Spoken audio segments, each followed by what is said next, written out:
NAMCOR since January this year, following his secondment from the country's central bank, where he is Deputy Governor. The University of Addis Ababa Masters of Economics graduate also holds a number of executive education qualifications from renowned institutions such as the Harvard Kennedy School of Government, Harvard Business School, and the University of Stellenbosch Business School. Mr. Wanguta's illustrious career includes other senior management cadre portfolios, Director of Research at the Bank of Namibia, and advisor to the Executive Director at the International Monetary Fund in Washington, D.C.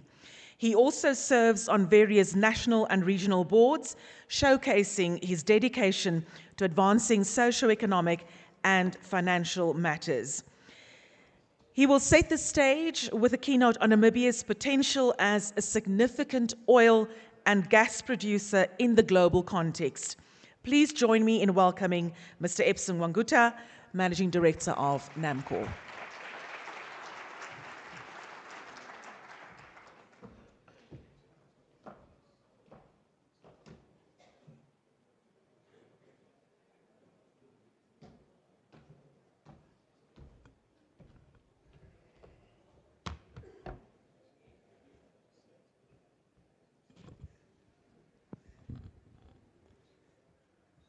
Thank you, Director of Proceedings, Roche Locke, Honorable Deputy Minister of Mines and Energy, Cornelia Shilunga, Mr. Jason Kasuto, the Chairperson of the Economic Association of Namibia, Madame Nagula Wanja, the CEO of Namibia Investment Promotion and Development Board,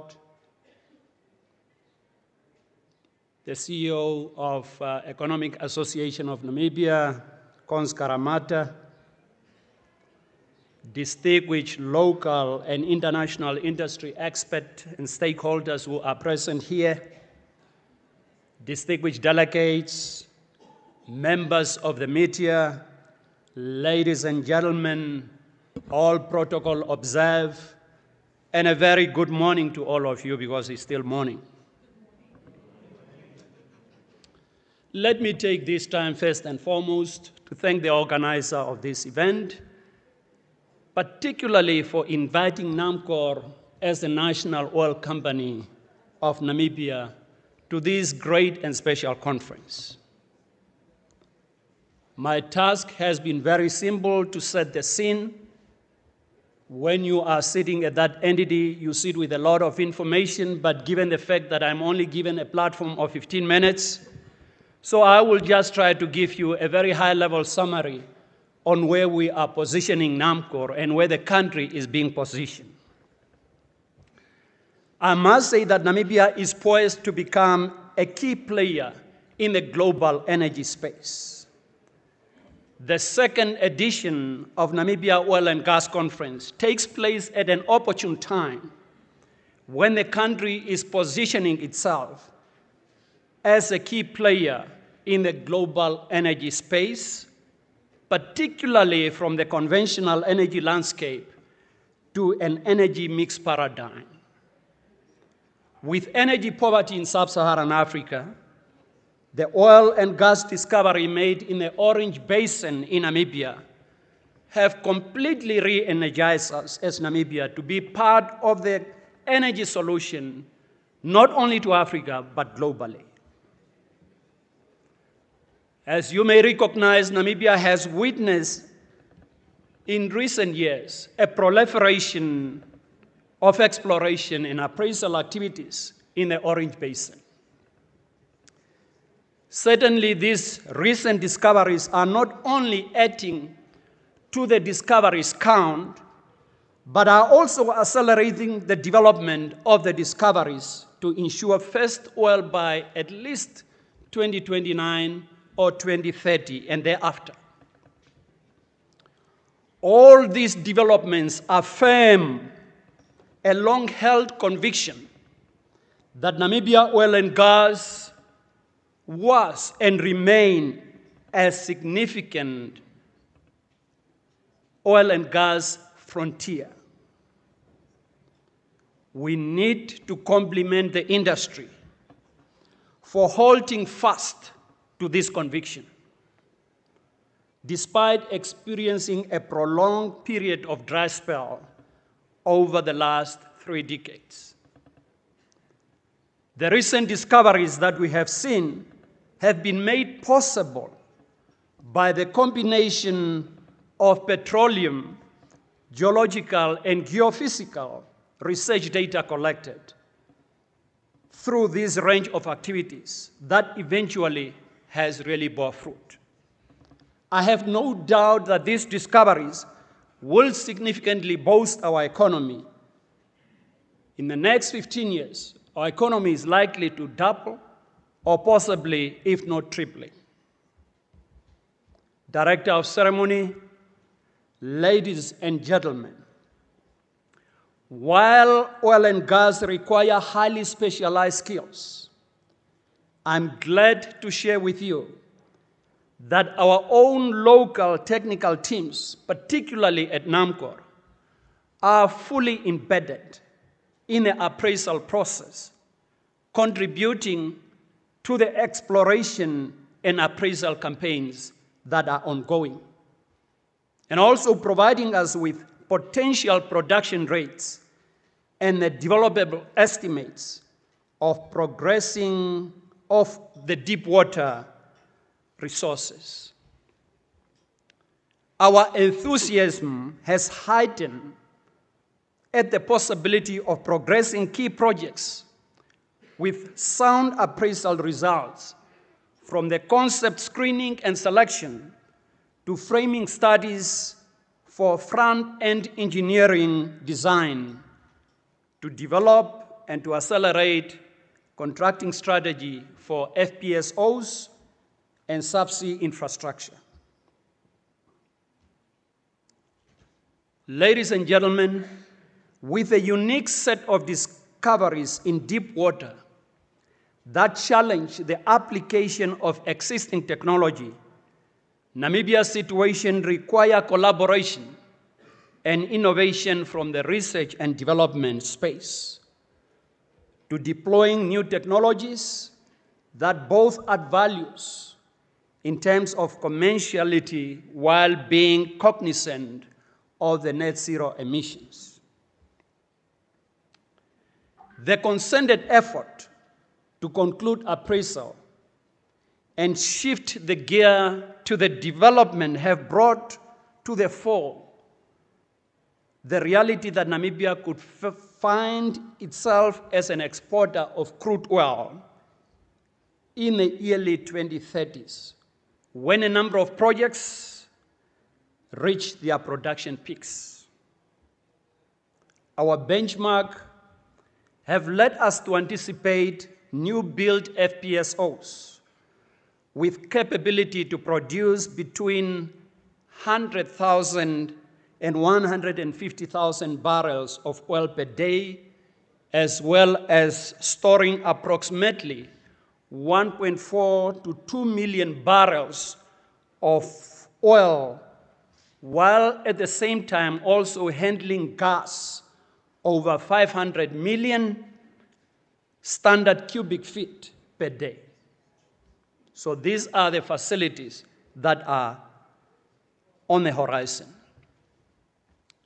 Ladies and gentlemen, you can imagine hypothetically that with 4 FPSOs deployed in Namibia, say by the year 2035, when we are reaching that year, Namibia could be producing in excess of 500,000 barrels per day of oil equivalent.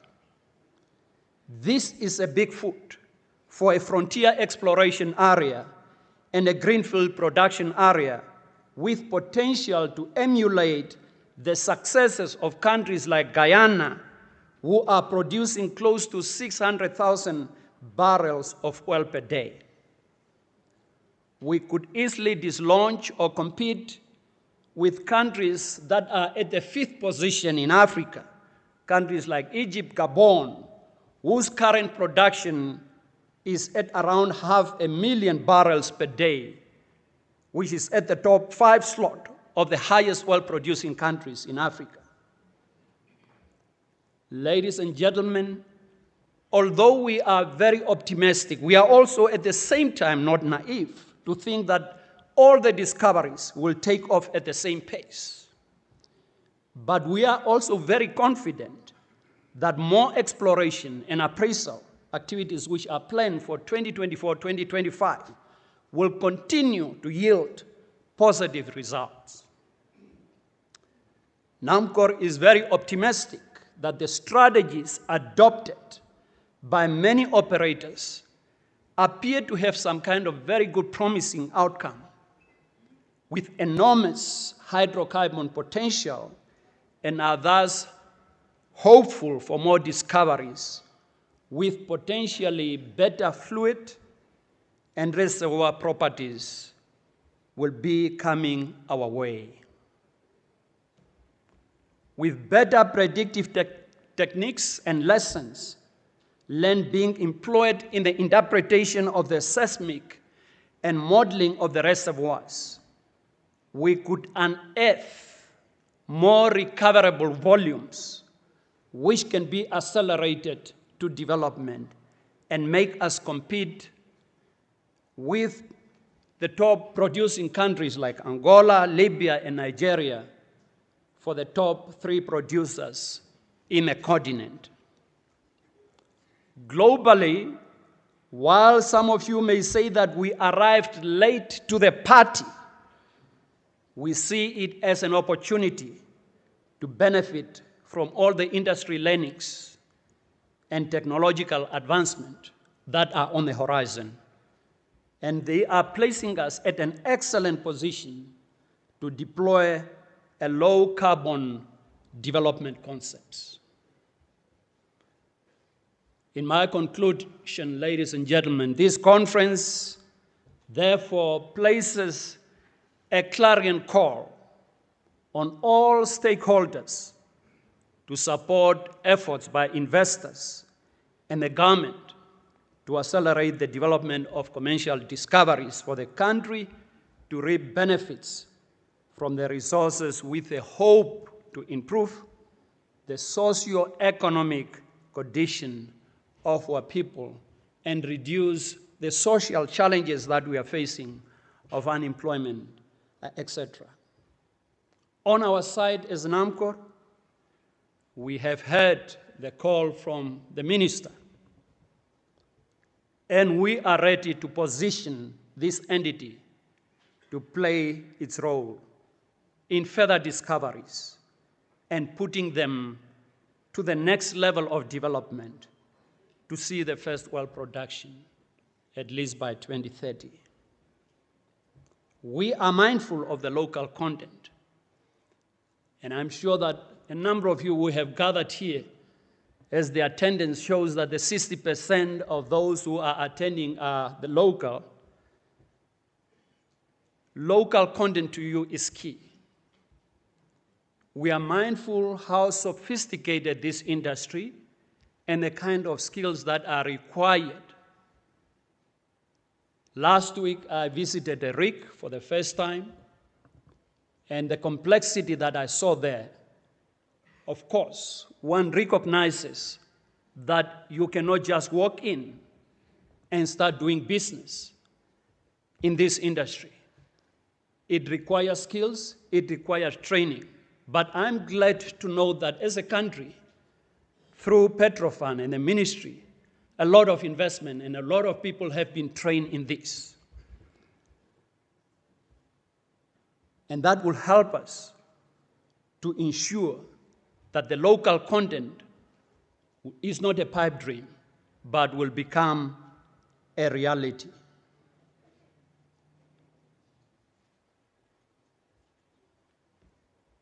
With this, ladies and gentlemen, thank you very much. I have come to the conclusion of my delivery. Thank you.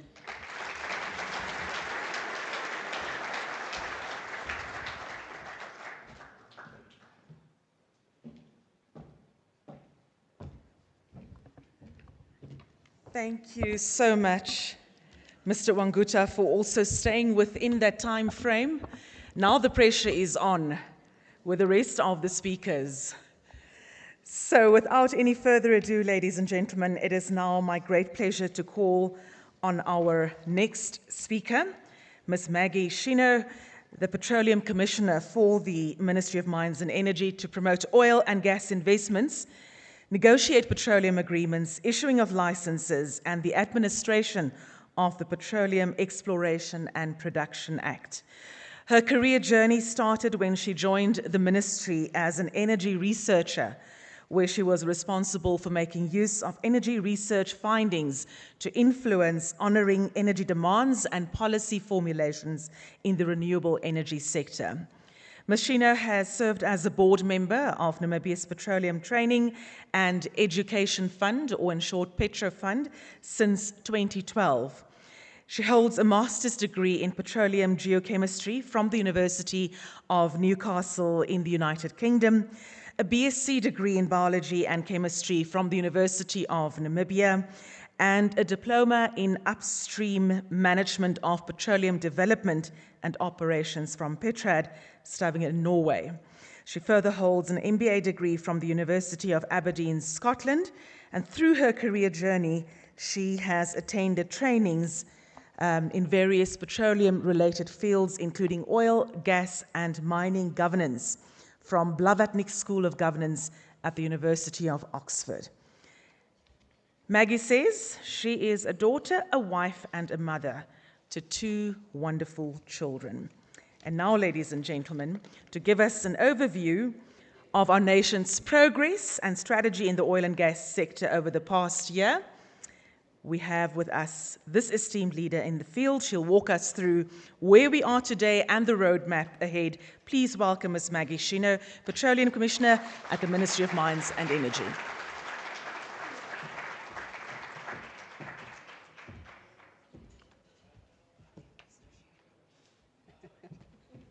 Thank you very much, Mr. Chair, for that wonderful introduction. But I actually have a clan, not only 2, I'm a mother of 3. So yeah, it's not easy to follow in a conversation after the MD of NAMCOR has spoken, and with Ms. Rocher saying that it will be a challenge for anybody to follow. It's a task that I'm going to take on wholeheartedly. But today, I want to speak to you in terms of what we have done so far. I'm privileged to be speaking and seeing a room full of people, but most importantly, full of the Namibian people who are willing to take their part and contribute to the development of this sector for their country. The commitment is being observed. Since the discoveries that we have made in 2022, a lot has happened. But with this lot has happened, there are 3 key areas that we have been focusing on as a Ministry of Mines and Energy. The first one, we have been focusing on stability as a country. It's our endeavor and has been, all our effort has been put towards us making Namibia a conducive environment for investment. And we do that by ensuring that the sanctity of the contract that we sign are watertight, and that is the word that we vow, and we will continue to push through. With that being said, we also are vowing to develop an industry that is sustainable. Sustainability is a key of all our endeavors, and the barrels that we are going to bring to the surface from the Namibian subsurface will be the ones that are more sustainable and contributing to the pro-growth of the Namibian sector. With that being said, even though we have made the discoveries, exploration remains a key and a focus for us as a ministry, and we drive and push forward for the industry as the potential of the Namibian continent, Namibian margin on the continent is much bigger than what we have right now opened up within the Orange Basin, and therefore we are continuing to ensure that investment keep flowing into the exploration sector for us to be able to find more barrels within Namibia. With that having been done, we have three main hydrocarbon systems that we have observed within the Orange Basin as the prolific basin that we have seen. We have the basin floor fans, we have the slope channels, and we have the inner basin that we are observing within the discoveries that we have made in the Orange Basin. Additionally now, with these signatures, what we are observing is that throughout the whole continental margin of Namibia, the reservoirs and the source rock elements, in fact, the 5 elements that are needed for a petroleum system to work are present throughout the whole offshore Namibia. Within the Walvis Basin, within the Lüderitz and the Namib Basin, we are seeing that the reservoirs that we are observing, especially within the deep water Orange Basin, are being duplicated within the Orange, within the Walvis, within the Lüderitz, and analogs can also be observed as far as the Namib Basin, and that is what we are chasing with the next investments that we are making. This can be seen within the Orange Basin. Our discoveries are located in what we call the ultra-deep water. This is discoveries that are occurring within more than 3,000 meters of water depth. And these basin floor fans have extended, and we are observing them right across into the Lüderitz Basin and into the Walvis Basin. So an opportunity lies out there for any explorers to be able to come and therefore untap this potential and bring it to the surface. With that being said, the conversation then comes, since the discoveries, what have you been doing as the Ministry of Mines and Energy, as the operators, and as the industry at large? We have been busy.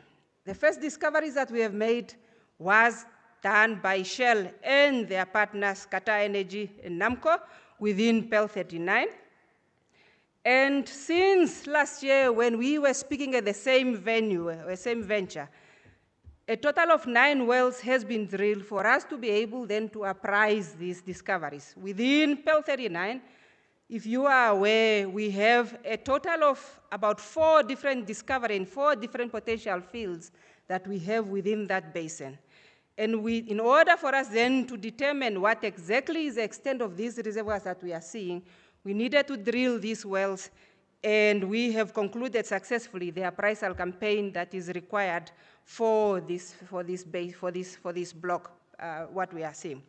We are moving at a pace. However, the work that needs to be done is not yet over. We have concluded the appraisal drilling, and what starts now and what continues now between now and the next few months is for us to analyze the data that we have obtained. There's a lot of rock samples, there's a lot of fluids, there's a lot of logs, there's a lot of data that came out of this hole that we therefore need to put together and analyze so that then we can be able to ascertain the commerciality of this field that we have seen.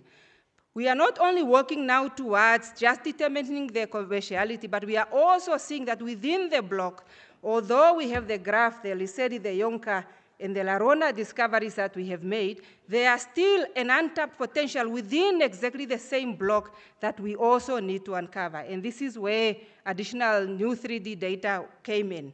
And with this, all this information, we also need to then work together and choose a development scenarios and concept that we are going to take forward in case when we are going then to move into the production, how will we be able to produce this field?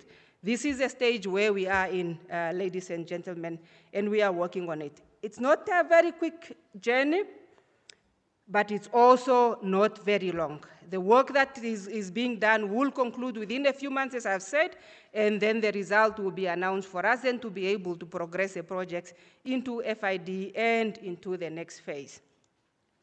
Whilst that has been done, we also, as a ministry, has been now working in ensuring that the issue of local content has come to the fore. As we spoke last year, by this time we had a draft local content policy that we have analyzed, and we had a stakeholder engagement. But from that stakeholder engagement, a lot of input was made to say, what is it that we have on the ground right now? And that prompted the Namibian Ministry of Mines and Energy and the industry to come together and form what we call an industrial baseline survey, whereby we then made a survey to determine what exactly do we have on the ground and how can we be able to put this forward into the local content policy so that we can design a policy that is tailor-made to the Namibian capability and capacity as we have it on the ground. The process that was followed for this survey is out there. Deloitte will be able to present to you a detail of the result that we have obtained. But from my side, I can just inform you that right now, what that survey has shown is that Namibia, as we stand right now, we have about 45% ability to be able to provide the services that are needed by the industry. It's not a small number.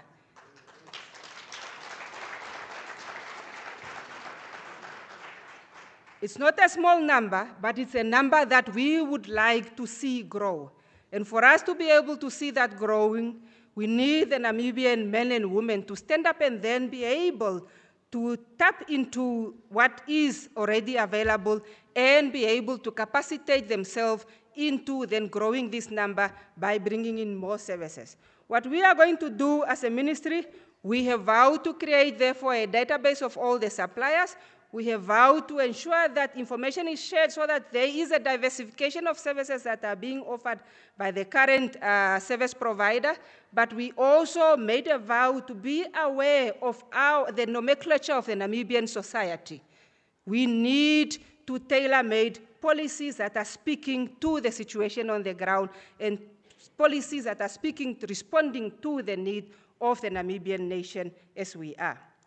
With that being said, I wanted to put on this slide so that everybody can just understand in terms of where we are in the journey that it will still take.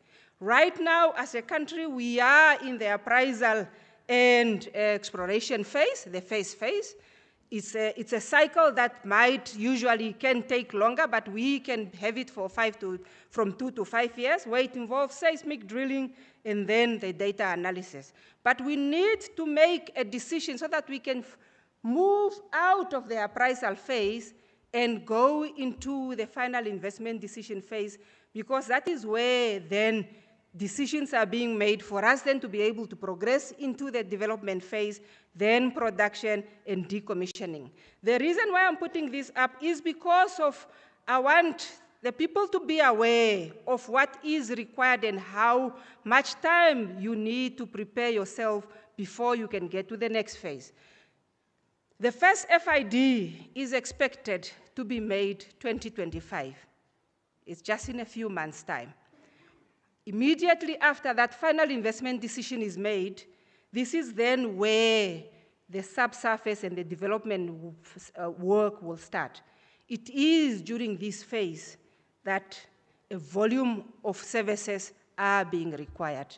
Namibian people, investors, prepare the society for the next coming phase.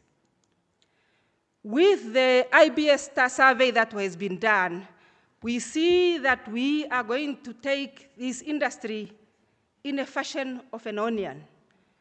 When you unfold an onion, you start right from the surface. Ladies and gentlemen, that is our onion. The first layer that you see, all the services that are within that first ring, Namibia, you have the capability. The second ring that is happening, Namibia, you have the ability to develop that capability within a short term. The last circle that we have, that is where long-term investments are required for one to be able to participate. This is what the data on the ground have shown, and we need to be aware of this. Local content, as people say, you shouldn't wait for the local content policy to come in. Within the Petroleum Agreement, we already have provisions that mandate for local content and local participation. Clause 22 speaks of the Namibian employment and training. Clause 23 speaks of the Namibian goods and services. These are provisions that are within law that are made available for you to utilize. So therefore, with that, local content is a must. Additional to the work that we have done with Shell, Gulp made 3 discoveries within the Orange Basin again. We have 3 reservoirs that we have discovered within the block of Gulp with their partners. And this is the work or the block that is now moving, accelerated at a fast pace, into the appraisal phase. We are planning to drill the first appraisal wells already in December this year, and a total of 4 wells have been planned. And the agenda is for us to move this field into an early production and hopefully be able to bring that date of first oil not only being 2029, but much earlier than that. The Kudu project is still ongoing. A lot of work has been done in terms of how it's going to close the Namibian energy demand and supply and close those gaps. But what we are also seeing is that additional data have also been acquired this year, which have shown that the Kudu field itself, the upside potential for it is even more than the 1.3 TCF that we are seeing. With that being done, we have been preparing for us to go into the production of this field. The subsurface, abrical, and riser and flow line studies have been made. The floating production facilities has been established. In fact, it has already been commissioned. That is coming to Namibia. It's called the West Leo. And pipeline and shore crossing surveys has been done. We also have a subsurface power plant where we are going to put it. Location has already been made. And an overhead study on the transmission line has already been concluded. While we are busy doing the work offshore, we are also not neglecting the onshore. Right now, a well is being drilled, a well called Naingopo is being drilled within the Ovambo Basin, the Kavango Basin, whereby Recon Africa is drilling. They are today at 2,000 meters, and we are hoping that within this fault thrust belt, we are going to have a major discovery onshore. Coming to next year, or this year still, by November, Rhino Resources is going to drill not 1, not 2, but hopefully 4 wells within Block 2914. I see them smiling over there. And that will be an additional discovery that we made, that will be made together again with what Chevron is also planning. This is another well that is coming in November in Pearl 90 for us to have additional resources that are coming onshore, all within the Orange Basin. We are still positioning to be an Africa energy hub, and this is being done by bringing to the fore the town of Luderitz. It's still our plan, and this we are doing by making sure that all the gas that is going to be produced offshore and all the supply services that is going to be done within the Orange Basin will be landed within the town of Walvis Bay, and all the services that are going to be done must come out of Luderitz into the Walvis Basin. With that, into the Orange Basin. With that, ladies and gentlemen, we are putting forward the expectation that the Namibian people can bestow on us as a Ministry of Mines and Energy that we will be delivering. We are going to make sure that the development that is happening will be done at an accelerated pace for you to be able to see production very early. We are also making sure that we speak to our license holders and all our investors that make sure that your business plan, you must earn the license to operate in Namibia. And this you will earn it by ensuring that you align your strategy to the Namibian society. We have an obligation as all to develop this local economy, and we must equally all contribute to this development. But our offering to you is that we will ensure that the barrels that are going to come out of the ground, we have made sure that these are the most efficient barrels. Let it be in terms of climate change, let it be in terms of cost.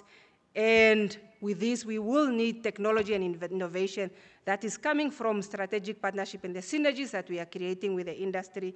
And it's our vow that we will make sure that Namibia has a diversity of industry players, And because of that, there is a room for us all to participate. Thank you.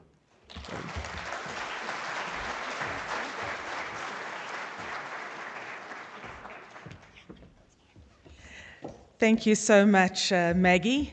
That is when passion speaks. Well, that wraps up our first session, ladies and gentlemen, and now I would like to call on the CEO of EAN, Mr. Hanns, to please join us on stage to hand over a small token of appreciation to our previous speakers. And this is also then an opportunity for a group photo with our previous speakers. Hanns, if you can please join us on stage. And then I call on Ms. Maggie Shino.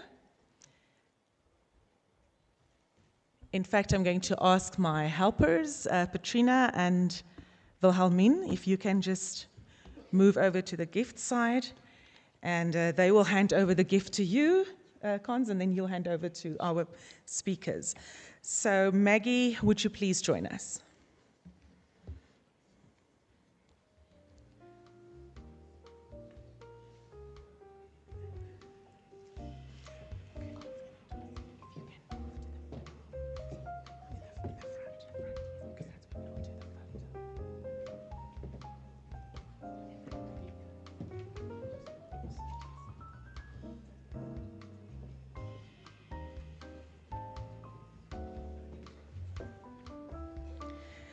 Then Mr. Ibsen Wanguta, if you could please join us. Yeah, you can already give.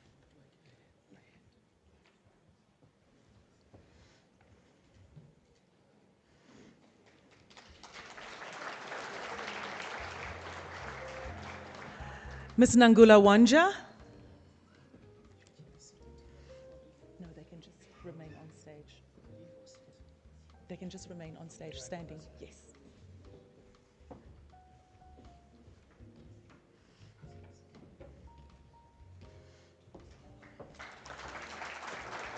Mr. Jason Kasutu.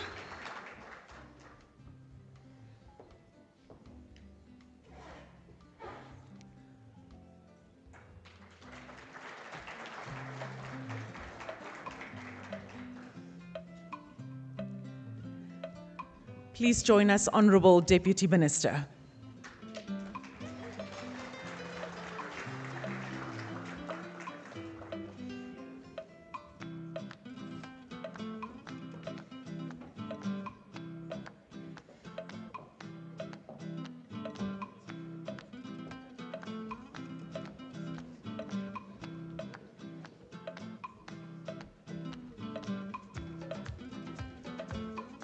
Let's give them a round of applause, ladies and gentlemen.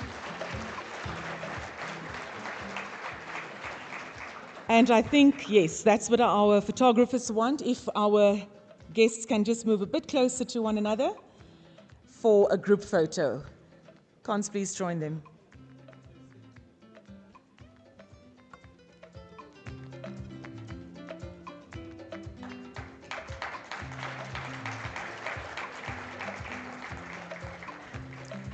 Thank you once again to all our esteemed speakers. Thank you so much.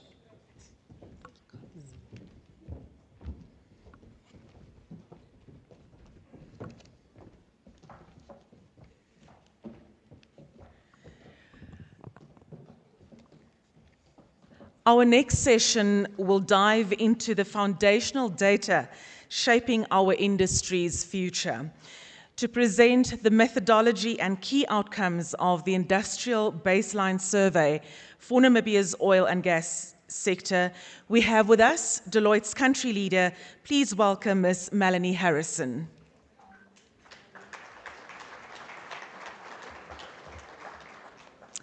Ladies and gentlemen, this is our second session, and a reminder to our esteemed speakers and presenters to please remain within their allocated timeframes. Over to you, Ms. Harrison.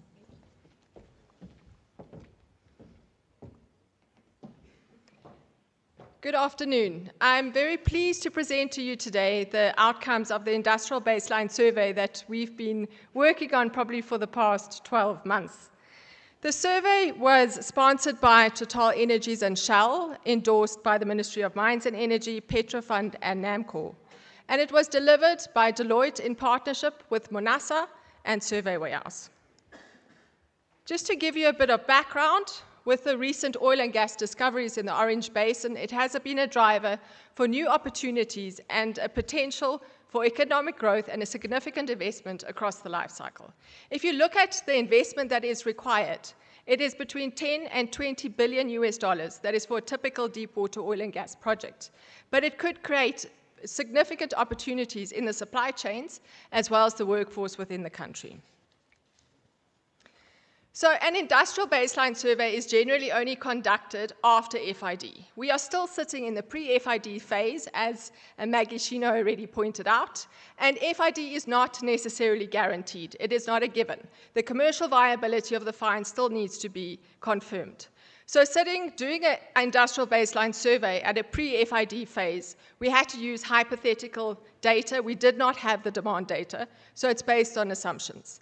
But doing it at a pre-FID stage is being proactive, and it allows supply chains and workforce to get ready for the upcoming oil and gas industry, should it become confirmed.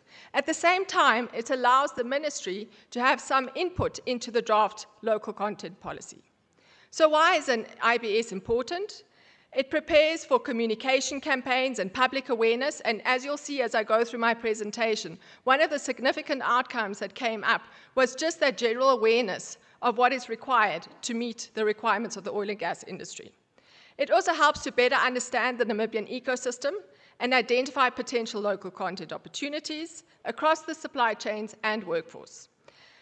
It gives us a realistic assessment of the local content opportunities and potential from a short-term, medium-term, and a long-term perspective, and it identifies key investments that would be required in those supply chains and workforce.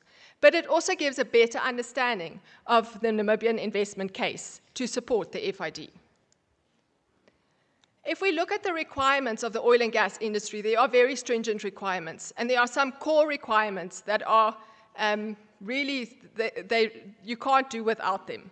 And those are the HSSE standards that are of core requirements, as well as ethics, compliance, and transparency. So if you don't have these in place, you cannot work in this industry whatsoever. We know that it is a high-risk industry given the item that they produce. So health and safety is really key. But at the same time, there's some fundamental requirements, capacity in terms of supply chains, the capacities that they have, as well as workforce, and quality. We need to make sure that there are quality supply chains and that the workforce is competent and has the right skill sets, and also to meet the HSSE requirements. At the same time, it needs to be competitive. Competitive from a supply chain perspective as well as a workforce. Because remember, we've got local companies that will have to compete with international companies as well, and vice versa. So the industrial baseline survey was done over 4 phases. There was quite an extensive desktop research that was conducted to understand the local workforce, to understand what the local supply chains are, and also to understand the economic background of the country, as well as the legal framework of the country. There was extensive communication that took place. We had on social media, on LinkedIn and Instagram, as well as X, we had numerous postings via the Deloitte website. We also had airings on local radio stations, 99 airings on 9 radio stations, also trying to have them in local languages as far as possible. We had it in the 8 major newspapers, also for the coastal regions. We had it in the Namib Times. We had 3 town halls, which were virtual town halls, and I was also interviewed on NBC Business Today. And through that, we identified a number of stakeholders, and we had 437 stakeholders that we identified, and then in the survey we got a response of 254, which is a very good response in terms of the survey that we launched. We did 45 site visits, and we did 33 interviews of key stakeholders. If we look at the local suppliers that responded to our survey, we had 75% which were majority-owned Namibian companies. We had 57% that had worked on large-scale projects before. And of those, if we looked across the supply chains, there was a good employment of Namibian workforce.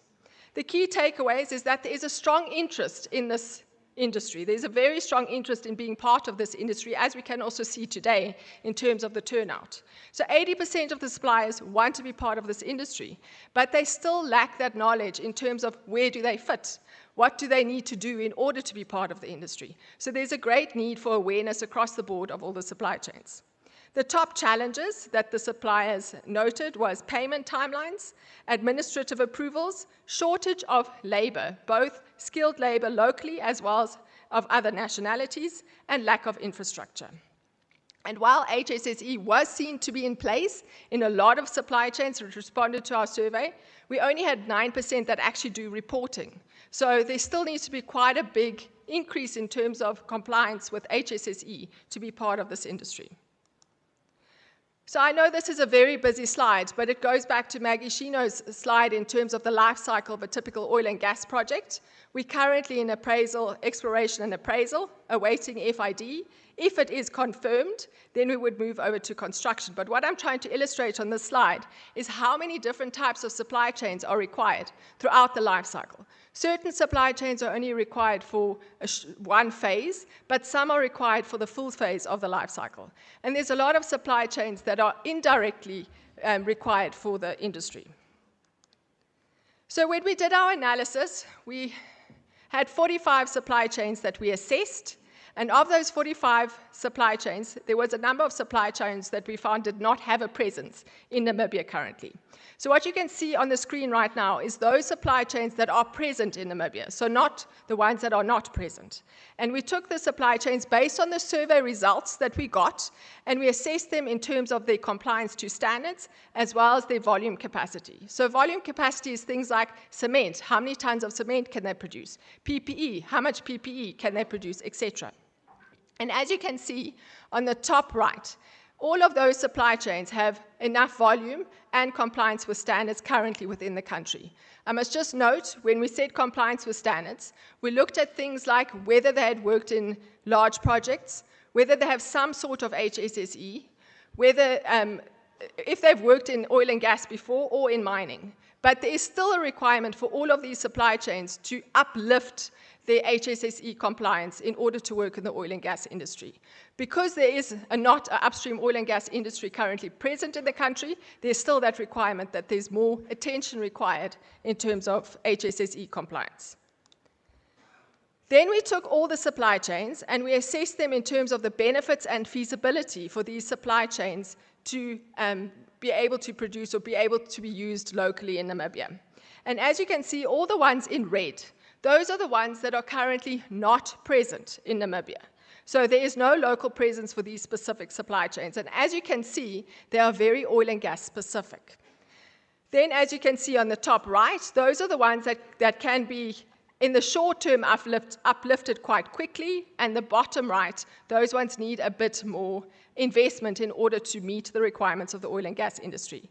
So this was based on feasibility in terms of CapEx and the timeline required to get these supply chains to the right level, and then also the benefits in terms of how many people could they employ and the workforce benefits to the country. These exclude what you saw in my previous slide, all of those that were in the box on the top right-hand corner. From a workforce perspective, we assessed the workforce that would be required for offshore and onshore projects, and we looked at it based on the vessels and the activities that are required throughout the life cycle of a typical upstream oil and gas project. We identified 218 demand-side job types. Of those, 143 are currently present in Namibia. Then we took these job types and we mapped them to qualifications. So the only data we could get was qualifications and the amount of people that the universities and the VTCs, so we're looking at NAST, UNAM and the VTCs in terms of how many people they are qualifying and expected to qualify over the next 20 years. So as you can see, there is quite a large portion of skills that we do have in high supply, and those are mainly in the support side because we looked at it from technical oil and gas, non-technical oil and gas, and support qualifications that will be required. But if we look at the technical oil and gas specific job types, there is a gap in terms of having people with those qualifications. And I know that Petrofund is looking at these things and trying to see how they can make sure that enough people can get qualified in this area. It's specifically also looking at how the VTCs and universities can have those qualifications available for Namibians in future. The next part was to look at the economic impact. So we use this also as a scenario base. So our scenario that I'm taking now is the baseline or the base case scenario, looking at one FPSO only. So if we look at one FPSO, the economic impact estimates a 1% GDP growth and 5,000 jobs created during construction, and 5.8% GDP growth and 7,000 jobs in production. And if we look at these jobs, we also looked at it from direct, indirect, and induced jobs. And as you can see in construction, it's only quite a small percentage or quite a small figure of direct jobs, 500 direct jobs, but from indirect and induced, it's 4,500 jobs that can be created. And then in production, 600 direct jobs, 600 indirect, and 5,800 induced jobs. And then the GDP growth is expected to contribute 113 million year on year for construction and 648 million in the production phase.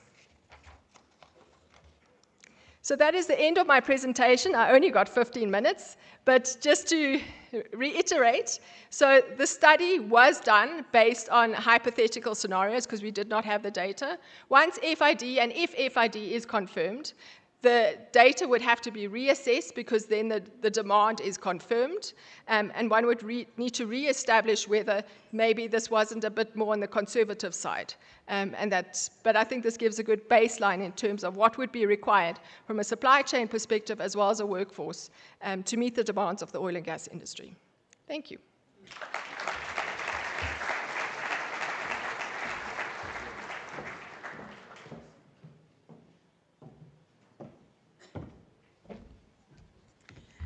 Thank you once again to Ms. Melanie Harrison, Country Leader, Deloitte.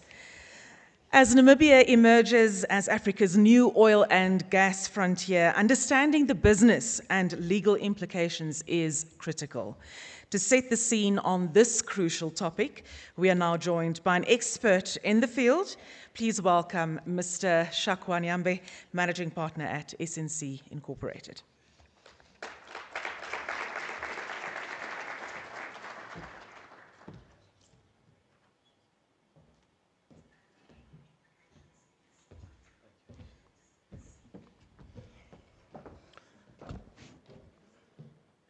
Good morning, still morning time, right? Yeah, I'm so glad to be here at the second Namibia Oil and Gas Conference. I was here the first one last year. And also great to be speaking before a largely Namibian audience. I've done a lot of talks, mostly outside the country, and predominantly my audience is always a foreign audience, maybe 90% because I'm always outside the country. But it's good to be back home to see that 60% of the audience here is Namibians. That shows us that Namibians want to be involved in the industry. They want to participate. They want to know what is happening. And they are very important to the sector because they are the ones who can be the enabler for this sector to prosper and for the operations to be effective. At the same time, if we don't involve them, they can be the spoiler or the distractor. So they are so very, very important, and we need to drive the narrative as Namibians for this sector. So I'll be speaking on Namibia as a new oil and gas frontier, the business and the legal considerations.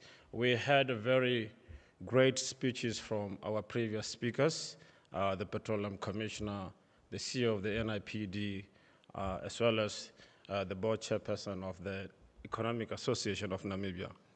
And I'm happy that we have this platform because in as much as our regulators, policymakers, the investment promoters are doing very well, And as much as there's a lot of excitement about this industry, we also need to remind ourselves sometimes of the things which we still need to put in place, the things which we have done, so that we are not complacent to think that Namibia has arrived and we have all the ingredients in place. So that's what I'll be doing. I'll be looking at some of the business considerations which I believe are very important for this sector, some of the legal considerations as well.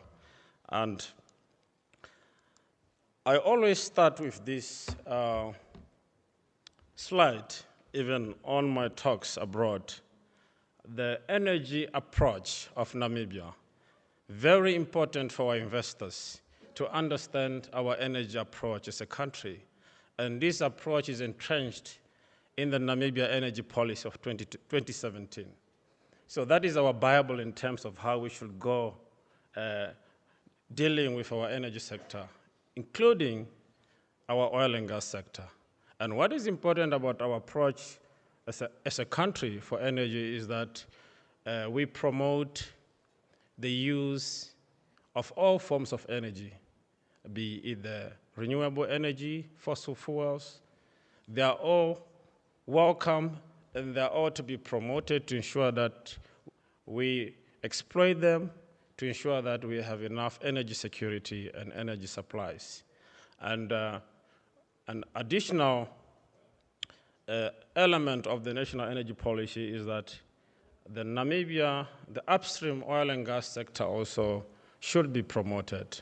Hence, we have the Petroleum Commissioner here, who is always all over the world to promote our potential for oil and gas exploration, and we have now the Namibia Investment Promotion Board.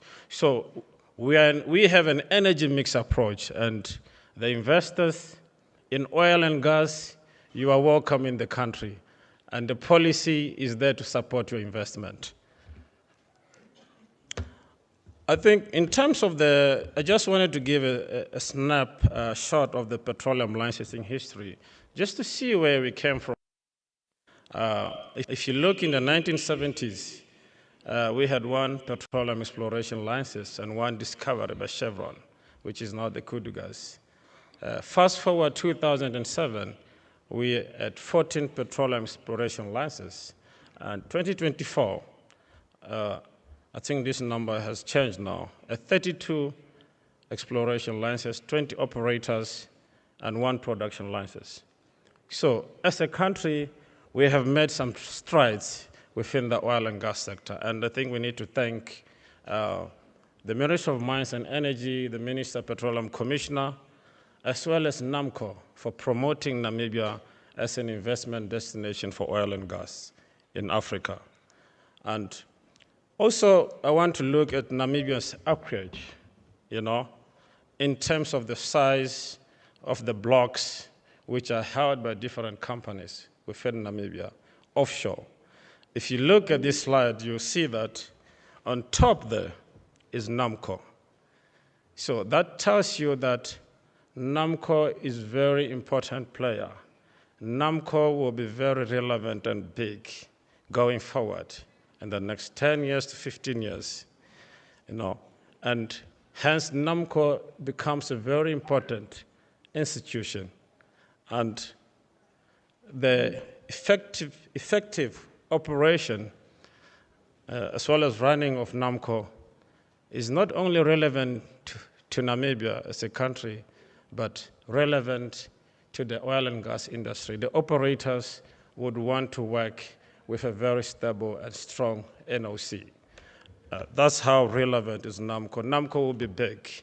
I think will be the biggest SOE in some years to come. Bigger than all these SOCs, you think they're big. Bigger than the NAMPowers, bigger than the MTC. So that's how important and relevant NAMCOR is. In terms of the recent offshore discoveries, I won't dwell much on this. The Petroleum Commissioner has already highlighted some of these discoveries which were done in Namibia and have put us on the map, and we are now a very, very attractive destination. The discoveries by Shell, Total Energies, and the recent one by Gulf Energies. And I think going forward, what we are expecting now in the timeline and the programs is the drilling, next drilling, which will be done by Rhino Resources and its partners. We expect drilling from Chevron. We expect drilling from GARP, potentially BW Energy. So there's a lot happening, and at the moment, the discoveries from the three companies, and according to the Wood Mackenzie Group, very reliable research institutions, they are estimating around 9 billion barrels of oil discovered by these companies. So it's a very big thing, big number. And this slide here shows you how Namibia is dominating the exploration and appraisal sector in Africa. If you look at the slide there, you see most of these discoveries there in Africa were done in Namibia. You know, the Shell, the GARP, Total Energies, yeah, as well as their partners, the Qatar, the NAMCOR, and others. So we are doing very well in terms of exploration and appraisal in Africa, which shows that there's a lot of interest here. The investment ingredients are in place, and we should keep that going so that we can attract more investors. And additionally, there is a lot of mergers and acquisition. A lot of these big companies are coming to Namibia. You know, the investment atmosphere is good. We have all the ingredients to attract the foreign investors. And additionally now, our geology has been de-risked. So most of the companies want to come on board, and these are some of the recent deals which were done, Halliburton and Rhino for the integrated services, NAMCOR and Chevron, one of the big ones, Total Energies and Vantage. We're looking at Impact and Total Energies. And lastly, a recent one which was announced, which is still undergoing approvals, is BW Energy and Recon Africa. So you can see now, the interest is not only offshore. More investors are coming also. More bigger companies also are going onshore, which is a good sign for our oil and gas sector in Namibia. And in terms of the legal consideration, this next slide here, very important. Stabilization clauses are there to ensure that there's predictability within the legal and regulatory framework, and then ensure that investors, their investments are protected from all these political risk or legislative changes. And there are different types of stabilization clauses which are appearing on your screen there, from the freezing, economic equilibrium, as well as the hybrid. The most common one is the economic equilibrium clause, which seek to maintain an economic balance. If there's a changes in legislation, the parties come together and discuss and say, this is how it can benefit you as the owner of the resources and you as the investor. And a thing that we don't have at the moment, these are not provided for in our model petroleum agreement. We hope the situation will change with this heightened interest in Namibia. And the question we should ask ourselves is, do we want to attract more investors? What are those clauses and provisions which the financiers who are giving money to the investors are looking at? And some of the financiers, banks, equity funders, they are looking at this type of clauses to say, how is your investment protected? We are a very stable country, politically good. Everything is good, but we can still make sure that we have those provisions to attract more investors. We have seen that in other countries who are doing well, like Guyana, Ghana, they have the economic equilibrium clause. So we need to look at that as a country, and I'm happy that the discussion has started. And the question also we should ask ourselves, are these stabilization clauses, are they provided in some of the sectors in Namibia, in the power sector, fishing, or green hydrogen? And the answers we get there can direct us how do we go about it. But what we need is the predictability in terms of investors. We need these investors to be able to say, immediately tomorrow I'm in Namibia, I'm going to spend how much, I want to drill 10 to 20 wells. We need to drill more wells because our window of opportunity to exploit these resources, the oil and gas sector, as you know, there's this drive towards green energy globally, even from the UN perspective. We don't have so many years to be leaving the resources idle on the ground. Let's put all the ingredients we need to ensure that we have the investors to get these resources out of the country. And the next consideration, I always bring this, and sometimes it appears very controversial, but we need to discuss these things because as Namibians, we need to be involved in driving the narrative of this energy sector. And I've always talked about this, that can we consider bringing in or using license bid rounds, which is like tender, for some of the acreage, some of the blocks, for example, be it a deep water or be it the Orange Basin, so that we can attract more players.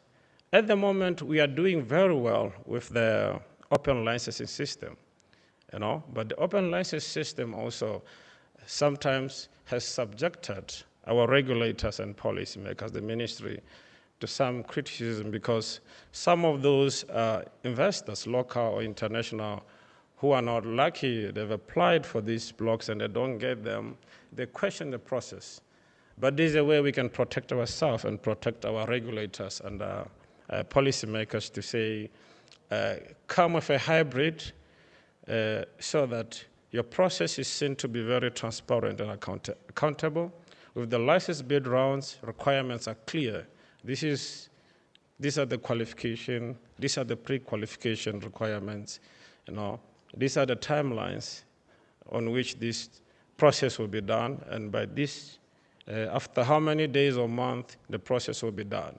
And then the investors can come on board and start exploiting the resources. So these are the ideas we're just bringing on board so that we start discussing.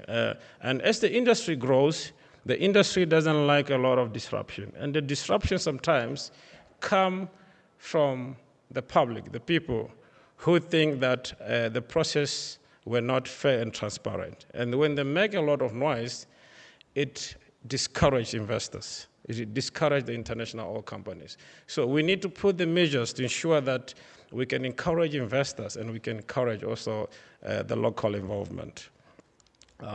We have the local content. I won't talk much about this one because a lot has been said, and there will be a presenter from the Ministry of Mines and Energy who will talk about local content. However, this is very critical for every country, more especially for the frontier nations in oil and gas sector. And at the moment, we've had the update from the Petroleum Commissioner that the local content policy is almost done, but there is already existing local content provisions within the Petroleum and Exploration Production Act, as well as the Model Petroleum Agreement.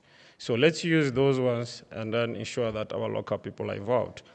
However, we need to fast-track the process, and I believe the Minister of Mines and Energy is working on that because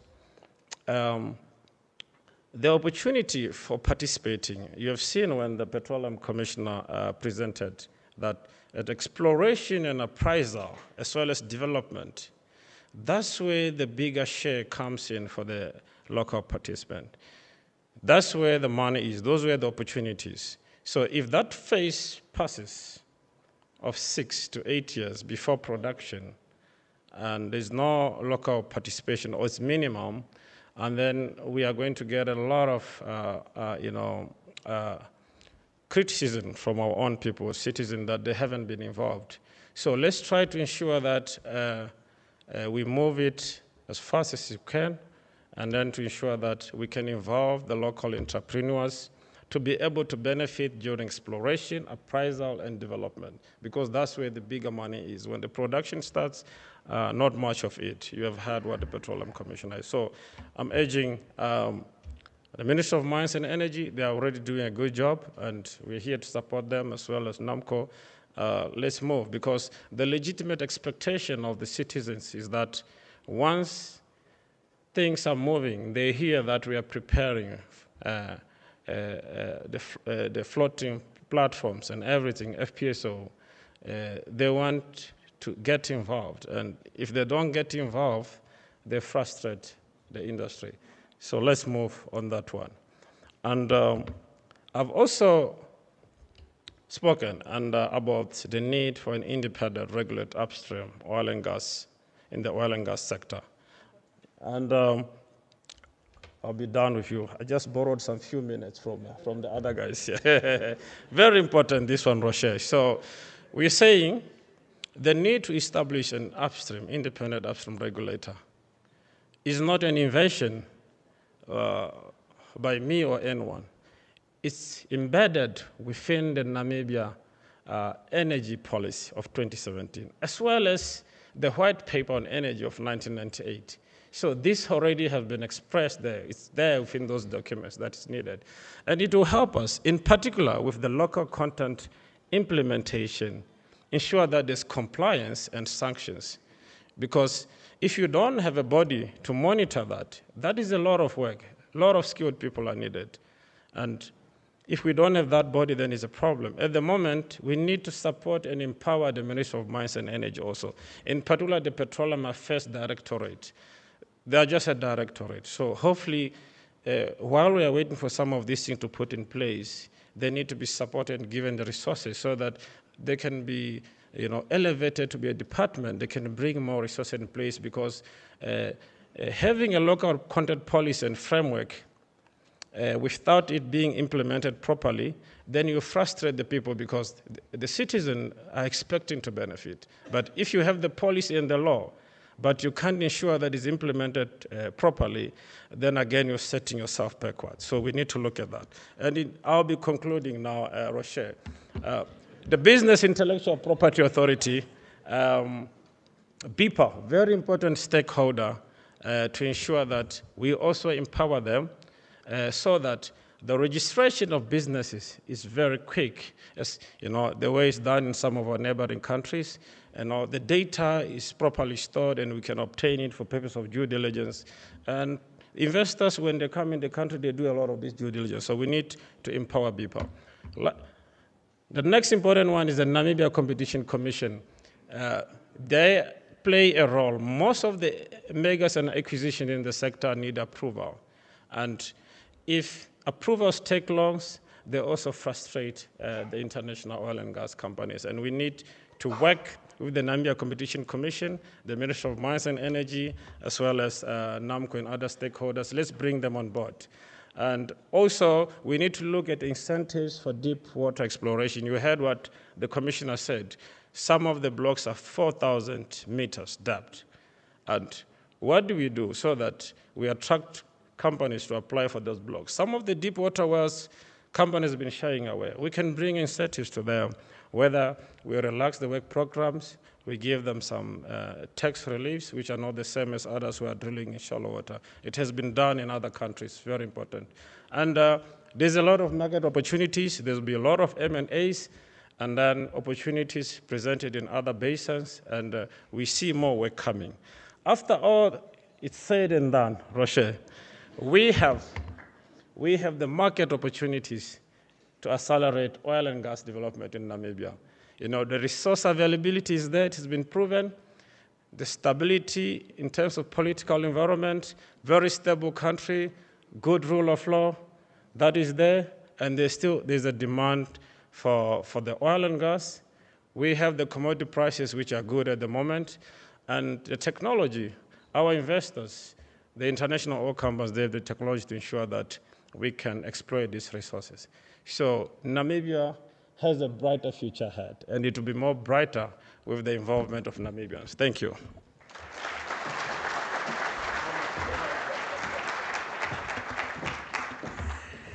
So Shakwa, as your penalty, you're going to have to sing If You're Happy and You Know It, Clap Your Hands during lunch. I'm sure we would love to hear the singing voice of Shakwa. Thank you so much. Ladies and gents, as we move forward, our focus shifts now to a critical discussion on how Namibia and Africa can build a robust energy value chain while ensuring a sustainable and just transition. Moderated by Mr. Andries Rousseau, Director of Energy Utilities and Resources Leader at PwC Africa, this panel brings together industry leaders who will share their insights on shaping the future of energy in our region. And I will now hand over to Mr.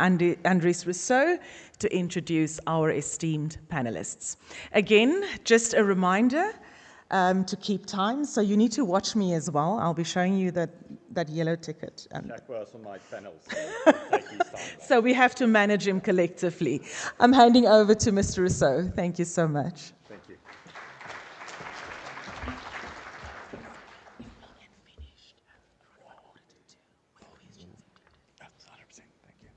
Thank you very much, ladies and gentlemen. What a privilege to be on the panel and stage here. And I do want to call the panelists, and you've heard from some of them already. So Ms. Maggie Shino can come up, please. We've Shakwa Nyambe, please come up to the panel as well. And then Ms. Melanie Harrison, please come up to the panel. I'm not going to introduce them. They have had a great chance to speak and deliver, and we'll have the opportunity now to ask questions of them, which is great.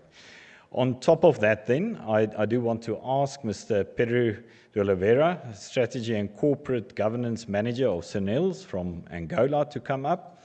Mr. Adriano Bastos, Head of Upstream for Gulp Energies, and then also Mr. Martin Goya, Vice Chairperson NAMCOR and Asset Manager of Upstream Exploration for NAMCOR. So if you can all please come up to the floor.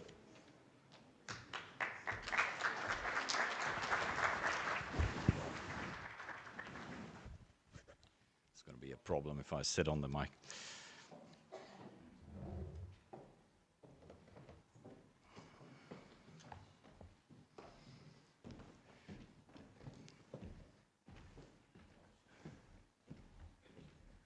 Yeah, safe distance. Please move up this way.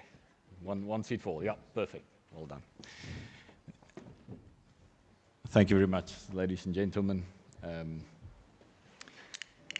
You would have noticed I didn't read bios because we had introductions of the first three speakers already. But I am going to ask the new panelists just to give us a 5-minute background on their own companies, their constituencies, what they are doing globally, and then also locally in the Namibian context. And perhaps if I can start with Martin from NAMCOR. Thank you so much, Andreas. Yes, my name is Martin Eronga. I'm currently the asset manager at NAMCOR, and obviously from the current discussions and some of the speeches, NAMCOR has literally been thrown a commitment, which obviously we want to, to undertake. As a member of NAMCOR, or chairperson of NAMCOR, basically our role has always been in facilitating the communication, and then obviously the collaborations between the sector, the government, and obviously the society. And then over the years, NAMCOR has really been constantly working towards promoting responsible and then sustainable development of the oil and gas sector in Namibia. Hence, we have intensified more than ever our vocal voice to be that voice for the sector, to ensure that our efforts are listened to by the government as well as the public. And by doing so, we are trying to forge those partnerships which will ensure that we develop this sector in the most sustainable manner.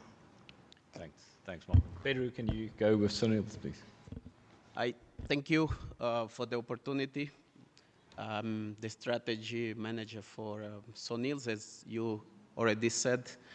As company, SONILS plays a significant impact on the oil and gas sector in Angola. Since its foundation, SONILS has played an essential role in the industry, providing specialized and technical operational support ensuring that the operation are carried within maximum efficiency, safety, maintaining a firm commitment with the sustainability and strengthening the local content. So the legacy of Sonils itself talk about what we've done, but more importantly, what we are committed to do for the future, not even only in Angola, but in Africa, as per we already doing now. So this is all for now. Thank you. Adriano, and then from Gulp side, if you can please tell us as much as you can of Gulp and the findings and so on. In 5 minutes? In 5 minutes, So yes, who knows me, it's difficult to speak only 5 minutes, but I'll try. And Gulp is an efficient and integrated energy operator based in Portugal. We every day tackle the 4 major paradigms of our industry. Is how to deliver the energy the world needs in an accessible, affordable, reliable, and needs to be clean. And part of that, one of our pillars is our renewable division, where we are quite proud to be one of the largest investors, percentage-wise, on the oil and gas sector on renewables. We operate mainly on solar, concentrate in Iberia Peninsula, and also in Brazil. Is also industrial sector where we operate our refinery and our distribution of our products. We are converting our refinery to green hydrogen, probably be the first one operating in Europe per se, and also a strong biofuels division being developed and completely revamping our footprint, carbon footprint. We are quite active on trading, both organic and inorganic production. And we also have a large network with a good presence also in Iberia on the retail, where we're converting our gas stations into a what you call a convenience point, where electrifying the charging and the operations is also our path for decarbonizing our operations and also moving into electrification of our society. Last is oil and gas, where we've been operating in several different continents. We just exit Mozambique, we're in the process of leaving Mozambique, and recently we left Angola, and those are part of our portfolio management. We try to move away of areas with high carbon intensity and lower returns, and to focus in areas with higher returns and low carbon footprint. And Namibia is one area of focus. We've been in country for more than 15 years. We drilled Moosehead many years ago together with HRT, a former partner.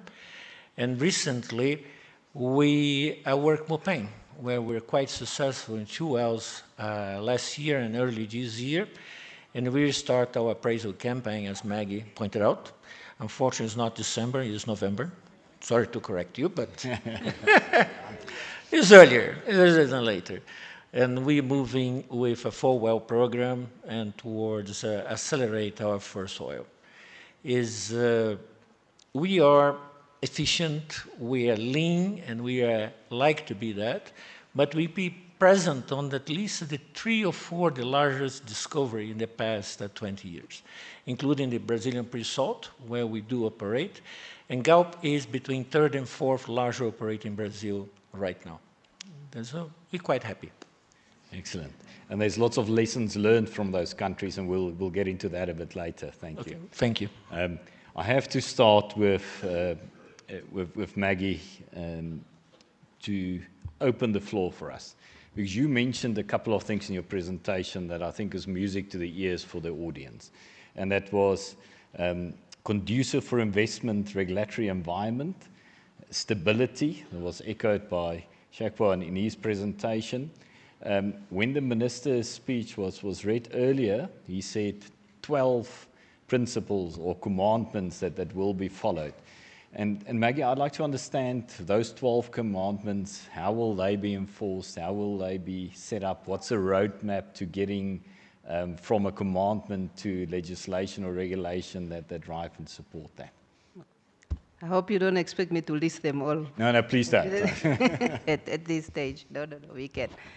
I think the roadmap to us making those principles a reality for Namibia is very easy, and it's one that is almost determined by the activities as they are happening on the ground. In our work that we have done, especially the work that was done by Total Energies with the 4 wells that they have drilled to appraise the Venus, we have successfully broken the technology barriers by being able to do a DST, not in 1 well, but in 2 wells, in water depth of more than 3,000 meters, and these wells have flown, these DST have flown. And when they have flown to the surface, it has given us that sure assurance that we have a giant in terms of material resources that we need to develop and that we need to produce. And with that being made, and with the work that needs to be done for us to make that FID, hopefully by next year, there is a very small pace of or availability of time that we need in order to prepare. So because of that, the principles that we have put together as the Ministry of Mines and Energy are the ones that then, based on the material or the resources that we are seeing in the ground, I've said already, the Venus is a giant. The discoveries that we are seeing within PEL 39 are numerous, and collectively they provide a large volume. What we are seeing in Gulp is even more volumes of resources, and with the Kuru and what is to be expected out of the upcoming wells is even more. So the resource that we have is so much that it made it possible for us to be able to make these principles, because it's the only way we can make use and utilize these resources as we are having them. The main principle that we have made a commitment to, and that's why I'm saying it's easy for us to speak about the roadmap because we are already implementing that, is that these resources as we have found it, whether it's oil, whether it's gas, it must be used to make Namibia energy independent. That's the first one that we are applying. The work is already being done right now to ensure that the energy security and the dependency of the country in terms of importation of energy should be able to stop shortly. All these resources that we are seeing very high, very light crude oil with very high gas to oil ratios. And with these high GORs that we are seeing in the oil, it means that we need to find a solution for the gas that we are seeing. And this gas mostly should be the first source of a solution is for us to utilize this gas to produce the baseload power that we lack in this country. Additional to that, the resource must also be used in order for us to diversify the Namibian economy. And again, we go again to the gas solution that we have to find. All the gas that we are finding must be landed on the Namibian shore. Once it's landed on the Namibian shore, we must be able to process it, and through this processing, we then will be able to diversify the economy with the activities that are coming out of there. But while we are ensuring that we are diversifying the economy, we are also cognizant of the fact that we need, as a country, in order for us to grow the economy, we need to earn the export earnings. So we make sure that the field development plans that we are going to negotiate going forward must create a very good balance between industrialization, diversification of the economy, and ensuring that there is export revenue that is coming in. Additional to that, the physical elements or the physicals that we have, the regime that we have, we must continuously be monitoring as a market develops so that we can be able to improve it and ensure that the Namibian citizens all reap the benefits that comes with having an industry that is growing. And this is a responsibility that does not only lie with the Ministry of Mines and Energy, but it lies with government collectively to ensure that we have balanced physical elements that are enabling us to be continuing to be an attractive destination for the investments to flow, but also enabling us to be able to have a sufficient size of the pie to share with our people and for them to be able to see, to see the reward. But with this being said, anchoring all these principles and all the ambition that we have as a nation is the ability for us, or the decision for us, to ensure that we safeguard the environment. Namibia is all we have. And it is a top priority for us to ensure that all the development that is going to take place in Namibia should result in the Namibian environment to remain in its pristine condition as it has been when we haven't been able to produce. With all this then done, we are also planning to ensure, to say that when we are producing, we have to do it sustainably. If there is any drop of oil, if there's any drop of gas that is located within the subsurface of Namibia, it must come to the surface, must be produced sustainably, and must be utilized also in a sustainable manner. I can't go through all of them, but these are the kind of the key of elements that form the principles that we have put forward as a government. Thank you. And for those in the audience who couldn't take down the 12 commandments earlier, or were snapping pictures of the presentations on the back, they're all available on the website. The organizers say they are there. So please feel free to download these presentations, which have got lots of meaningful information afterwards. Pero I want to turn to Sunil and Angola. Lots of lessons learned in the past, the good and the bad, unfortunately. But Namibia is on the cusp. We're there where FID is not there yet, but we know it's coming as everyone commits to. What are the lessons out of the Angolan context and the wider African context that you want to share with the audience today to take this forward in that sustainable way that Mackie has described? Well, this is a big speech, but I'm going to try to resume that. So, for the oil and gas, the learning process, it takes time. I see the enthusiasm of the people here in Namibia, which is very good, means that people are committed to the process. But the first lesson that Namibia can learn with Angola is invest in people, and remember that people to get ready, up and running, to run the business takes some time. And we have to be patient with that. So with our environment, as you said, the different experience that we've gone through, the Angolanization program that started a long time ago, which ended up on the local content law delivered and ongoing right now, is one of the good achievements and perhaps one of the best achievements that we've made on the industry. The other one, it is the, we had Sonangol as concessionaire and also as NOC. So at some point, there were a need to, to split them, the concession side of the business to be a part of the operating national company. This process brought to the market the independence, the transparency which is needed, and the focus, so that Sonangol should be focused on its own business, and the agency also focus on the licensing and so on and so forth. So this is the other big achievement that the country have done, and we are very proud of. In the other hand, the investment in the infrastructure, not only on people, because people will need the structure to work on. So that one is very important and brings a lot of questions on my mind, like Angola is investing on refineries, have already invested on the gas plant. And today, if you look at the investors, still the same. I mean, the source for money is the same.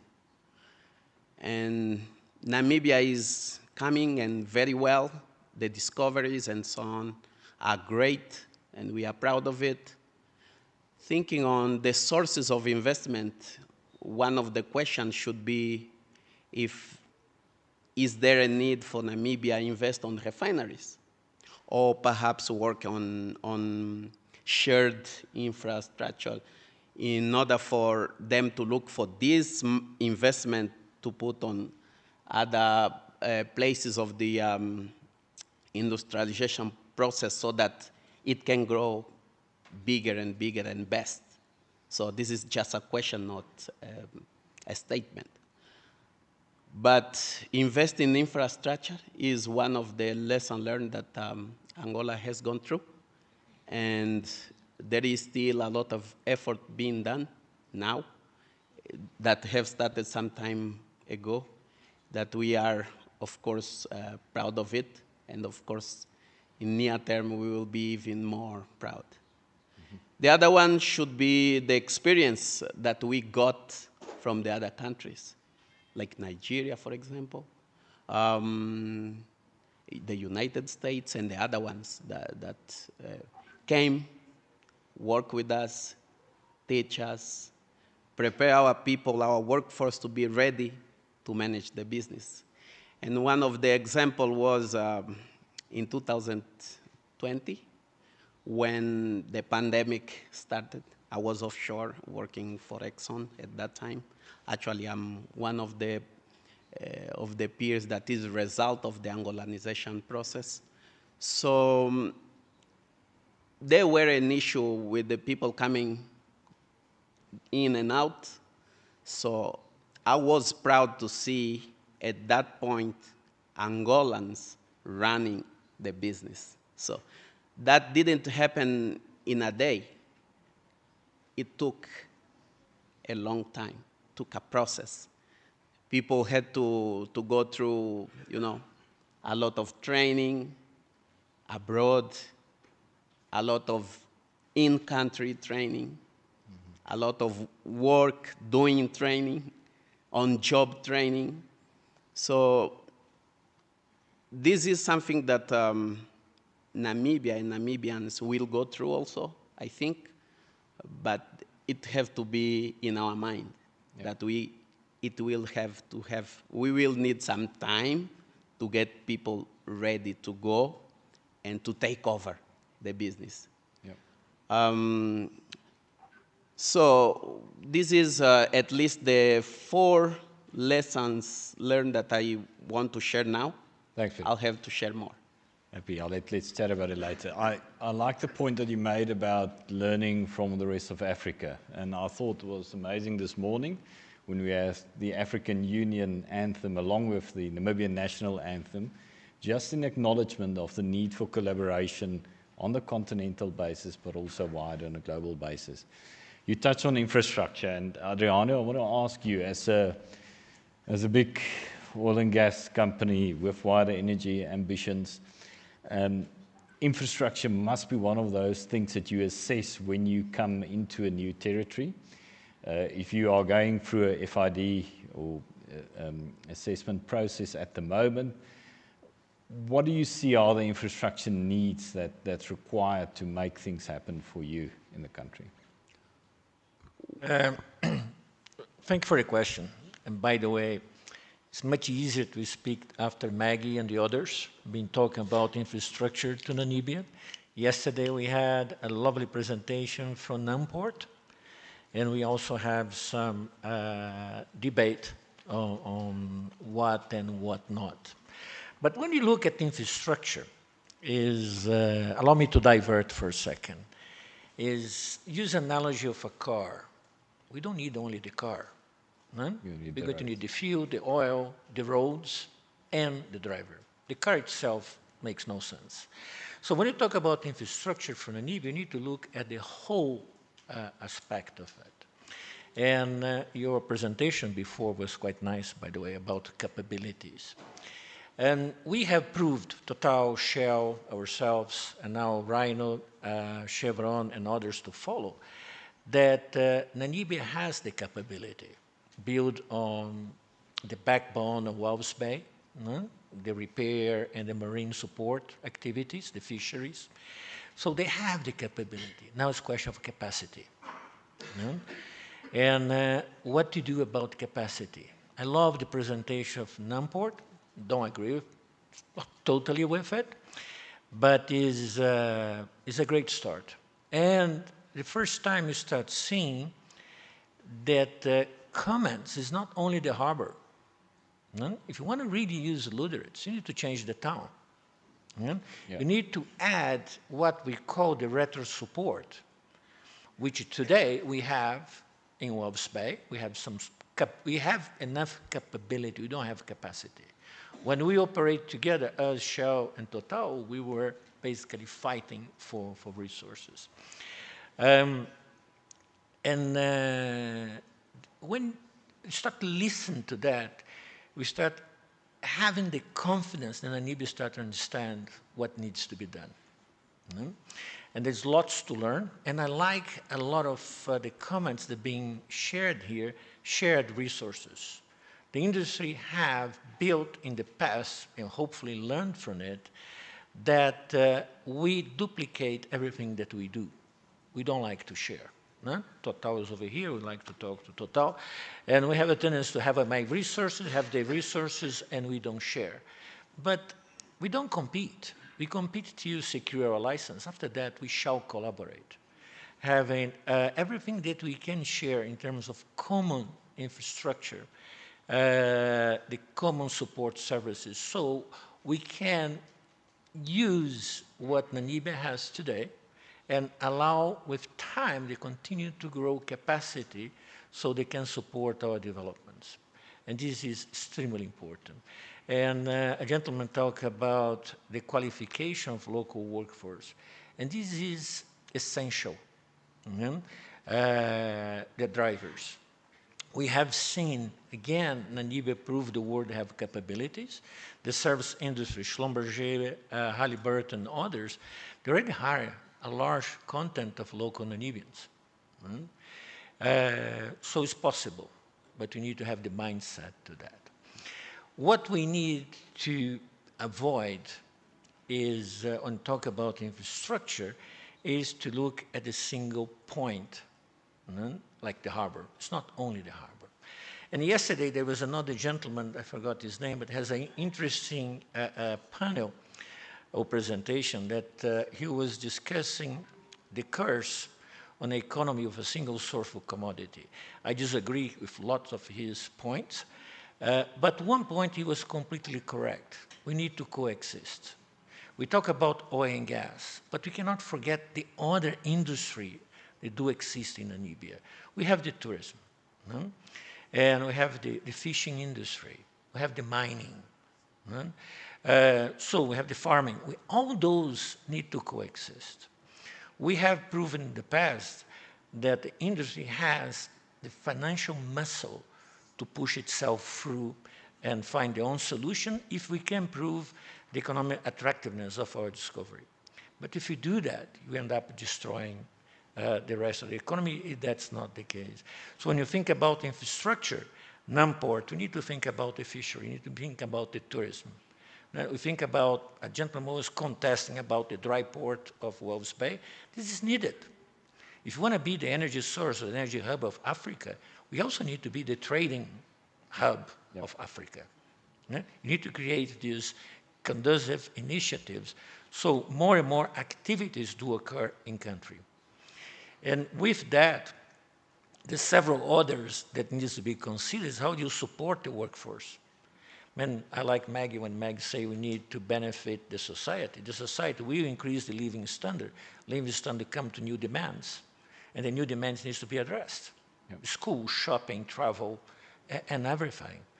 And so, long story in a single sentence is we are here to stay. We need to collaborate. We cannot muscle our way through. Some lessons learned from nearby countries that we need to consider. and make sure that we do a sustainable development. And we are here for all, not only for ourselves. Okay, thank you. Excellent. I think it's a great summary.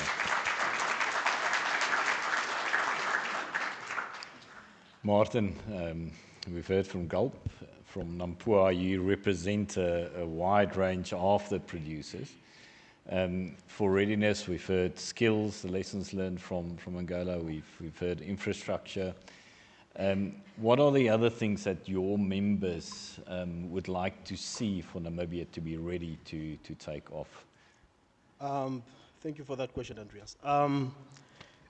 I think some of those things have already been mentioned by Shakwa today. We want to have some of those caveats that he mentioned in terms of stabilization. As you can really understand that some of these discoveries that our members have made over the last 2 years are quite they are quite in deep water.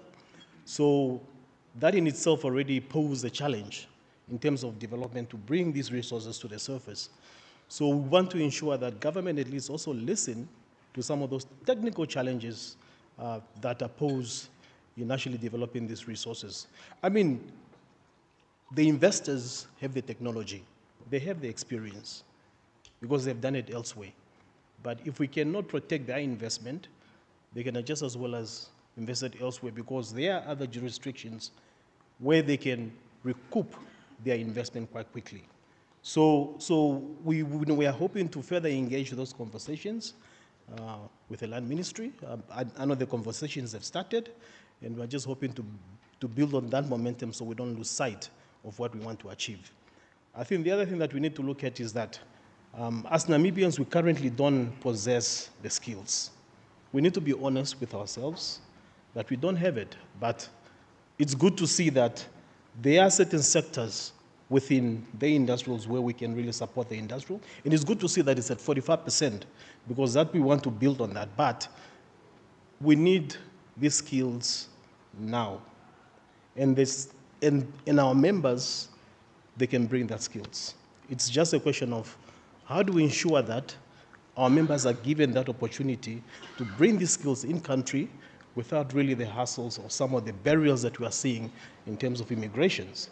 The visa issues, I know the conversations are starting, but if we don't improve on that, then project execution is delayed, because we need to appreciate the fact that some of these companies work on a schedule that doesn't require to be impacted by certain conditions. So if that changes, then it becomes very unfavorable for them to actually work in this sector. So those are some of the things. Other things in terms of training and capacity building, we want to see that, because our conversation is always we have partnered with Petrofund, where we are seeing that they are trying to invest in the TVETs, because that is where the maximum benefit needs to be translated to. If there is a need to overhaul those institutions so that they can train the right skills that are fit for purpose for the industrial, then that is what we'd want to see. As an association, I think we can bring some of those learnings where it has been done. We completely support Petrofund, as we've done over the years. In fact, the 30% or 70% of our training fund goes to Petrofund. And then obviously Petrofund have completely trained a lot of Namibians who are currently, some of them are employed at NAMCOR. And then obviously we do have some of the interns within the ministry and then so forth. So the conduit for the skills into the sector is already there, but I think we'd want to enhance on it. And then as an association, we are ready to support government in all endeavors to ensure that at least all our partners are in play. We don't want to leave anyone behind. As it was already mentioned today, that prosperity, if we want to ensure that the oil and gas industry will prosper in Namibia, the Namibians need to prosper. They need to prosper. Without that, we're going to have a lot of problems, and then we're going to end up having stranded resources, which we don't want to see. Yeah. Yeah. I hear a loud and strong message for collaboration between business and government, and that is key for success, I believe, in the region. Melania, I'm going to ask you, because Martin referred to it as well. So So we've got the 45% or 22 out of 45 areas covered from a capacity point of view. But there are others that we think we need to do. What is the way forward? What needs to happen for Namibia to make that 45% 100%, or if not that much, a higher number, and to capitalize really on the 45 that's already in place? Thank you for that. So I'm just going to quickly cover in terms of what were the potential next steps that we got from our survey. So I think first and foremost, which I think I said a couple of times, is really increasing awareness. So increasing awareness where supply chains, where suppliers can fit in the life cycle of the oil and gas industry, what they need to do, what they need to be in terms of compliance with what HSSE standards, what do they need to do in order to supply the industry. Then one other thing that also came up quite a lot is the local content policy. That needs to be finalized, but it needs to be a competitive local content policy. Then what also came up was infrastructure. So infrastructure was a key area of concern that suppliers also raised. And yes, when we talk about infrastructure, it's not only the port, but at the moment the port is a critical place. And when we talk about the port, it's not only Lüderitz, it would be Walvis Bay potentially as well, and really making sure that NAMPort can cater, and it doesn't only, not only NAMPort, but that they can cater for offshore and for the maritime bases as well. So that's one of the other areas. Then access to financing. Access to financing is critical. It's critical that SMEs or supply chains that want to work or want to support the industry have the financing. But we also need to think differently when we talk about financing, because we spoke about payment timelines as being one of those risks that, the large or long payment timelines. So we need to look at, from a financier perspective, how can we find different ways of giving financing to suppliers that can be based maybe on contracts or things like that, and other sorts. So really thinking out of the box in terms of how we can help with financing. From a workforce perspective, having a national workforce database, and I know Petrofund has started that, but really building on a workforce database and having a workforce enablement system. When we talk about workforce enablement system, it's about making sure that the VTCs, the universities, and the likes are offering the right qualifications, but at the same time also supporting those that already are there. So that Petrofund has enough support that they can also make sure that they have other people qualified, and also having other on-the-job types of skills training for, for the health and safety requirements and whatever other requirements there might be. Then speaking about supply chains. So supply chains, having a national supply database, which has all those suppliers that can access the database, can register on the database, but at the same time they need to be vetted. And then having a supply enablement center. The Supply Enablement Center is there to help suppliers in terms of responding to RFQs and RFPs from the oil companies. There are very stringent requirements that the oil companies require, and really helping those suppliers that they know what they need to do in order to respond positively from a supply chain perspective. And then when we talk about those 22 odd suppliers that currently do have the capacity, those need to be uplifted, invested, get the right HSE standards in place, right ethics and compliance standards in place. And that also costs money if you try and get ISO compliant, etc. But all of this, it's not just one party that needs to be involved here. There's numerous stakeholders across the board. It requires the oil and gas companies. It requires the suppliers. It requires the training institutions and universities. It requires government, and it requires the capital providers. But at the same time, when we talk about government, it requires collaboration across government as well. We heard earlier also about visas being an issue. We need to make sure that the different departments within government are all working together and collaborating with one another for the same good. Excellent. I think, Maggie, and that's a big challenge for you to get all spheres of government to work together, so good luck. Shakwa, the MC said you don't have to sing at lunch if I ask you the last question, ask you last before we go into the rest of the conversation. In your presentation, you gave lots of advice to government. You spoke about stability, transparency, local content, the role of the regulator, all of that. You're sitting here as the head of a legal firm. There's lots of business in the room that wants free advice. If you had to do that presentation to business, to say, what should business do in order for them to comply from a legal point of view, but also to maximize value out of what they have here and to drive legislation in the right direction? What would the advice be that you give to the audience? Thank you, Andres. The advice is not only to the businesses. Most of them, they know what's to be done for them to operate. But the advice should be to the Namibian entrepreneurs, because the international oil companies can only work with those local entrepreneurs who are ready and have availed themselves and have prepared themselves to meet certain criteria. So the audience we should be speaking to is the local entrepreneurs, the Namibian business people. And my advice to them is, don't be in the periphery. Get involved in the thick of things. Start learning now, attending all these platforms, engaging NAMCOR, engaging the Ministry of Mines and Energy, teaching yourself about the opportunities which are available. So be proactive. And what is important is that prepare yourself. When it comes to services, for example,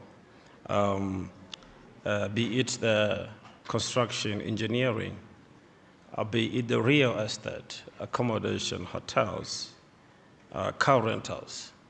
Those are just some of the few services which we have noted as our legal advisors and also entrepreneurs within the sector that most of these international oil companies, as well as the drilling company, service company, they want to give work to Namibian companies.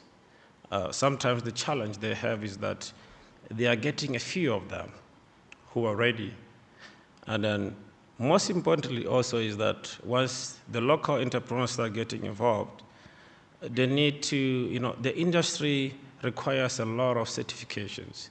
So they need to ensure that in those sectors, or sub-sectors where they've seen the opportunities, they get satisfied. For example, if they need to operate and do the services offshore, they need to get satisfied. If they need to analyze or review major tools, they need to get certified. So the certification is very important. And if you have a service company, ensure that if you need your employees to go and do some painting and some fabrication in the rig, get those employees certified, because the painting, the electrical work in the rig, in offshore, the requirements are not the same. You can be a good painter. You have painted so many buildings and construction projects, hotels, but that does not automatically qualify you to do offshore work. So the business owners should prepare their people, get them to these trainings, short courses in the neighboring countries, be it South Africa, Angola, and fortunately, the Petroleum Training Fund, PetroFund, I've seen they've advertised scholarship for some of this vocational training. So that is very important, because those are the immediate opportunities now you grab. And most of these IOCs and service companies, they want to grow with these local companies, from giving these low, medium services to going up and doing the bigger services, even competing with the international service providers.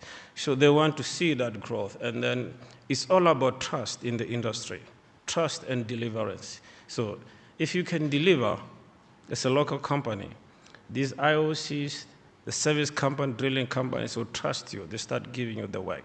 So there is no shortcut to get there. But the opportunity is there. And if you are not proactive as the local businesses and you don't show real interest, you don't get involved, you will end up being one of those who will just be complaining that we are not benefiting after 10 years from now. So this is the opportunity for them to get involved. And also, I think another challenge also which our local entrepreneurs might encounter, which needs the coordination of the industry and the banking sector, is the access to financing also. Because if you as a local entrepreneur, you have got a big tender from one of the service company or IOCs, either to supply certain things or even to construct certain warehouses or buildings, and requires a lot of money. The first point of contact will be our local banks, and that's where we need these banks to get involved and to understand the industry and understand that we can't apply the same requirements we do apply for other businesses, because the opportunities is there, and the return from your investment is also guaranteed. So we need to find a way to get, I'm happy that we have some of the banking institutions like RMB and FNB here, and some are in attendance from other banks, to start these talks and this engagement, because if they become too stringent, they'll start losing these opportunities to some of the equity funders and some of the banks from outside the country.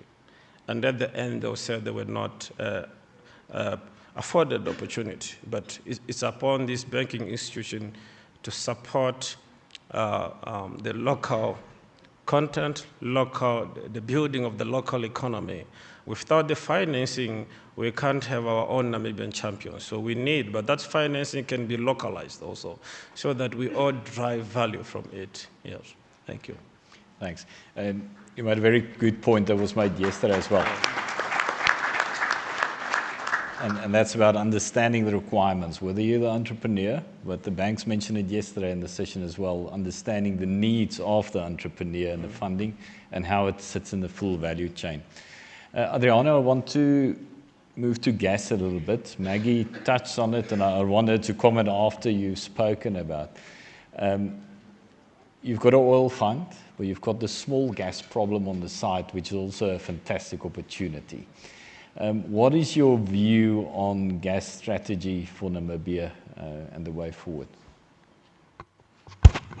As I said before, and the risk of being repetitive, it's always easy to speak after Maggie. So I can even use her slide as a reference. We don't have a gas problem. We're quite happy what we have, and it's a great opportunity. And if allow me to use the Maggie slide, it's a quite important message to our industry. We talked about sharing before, but deep dive a little bit on gas. We definitely advocate for single gas solutions. And I can give you a couple of examples on that. We can use a neighboring country, Angola, where they have a single gas solution under Angolan LNG.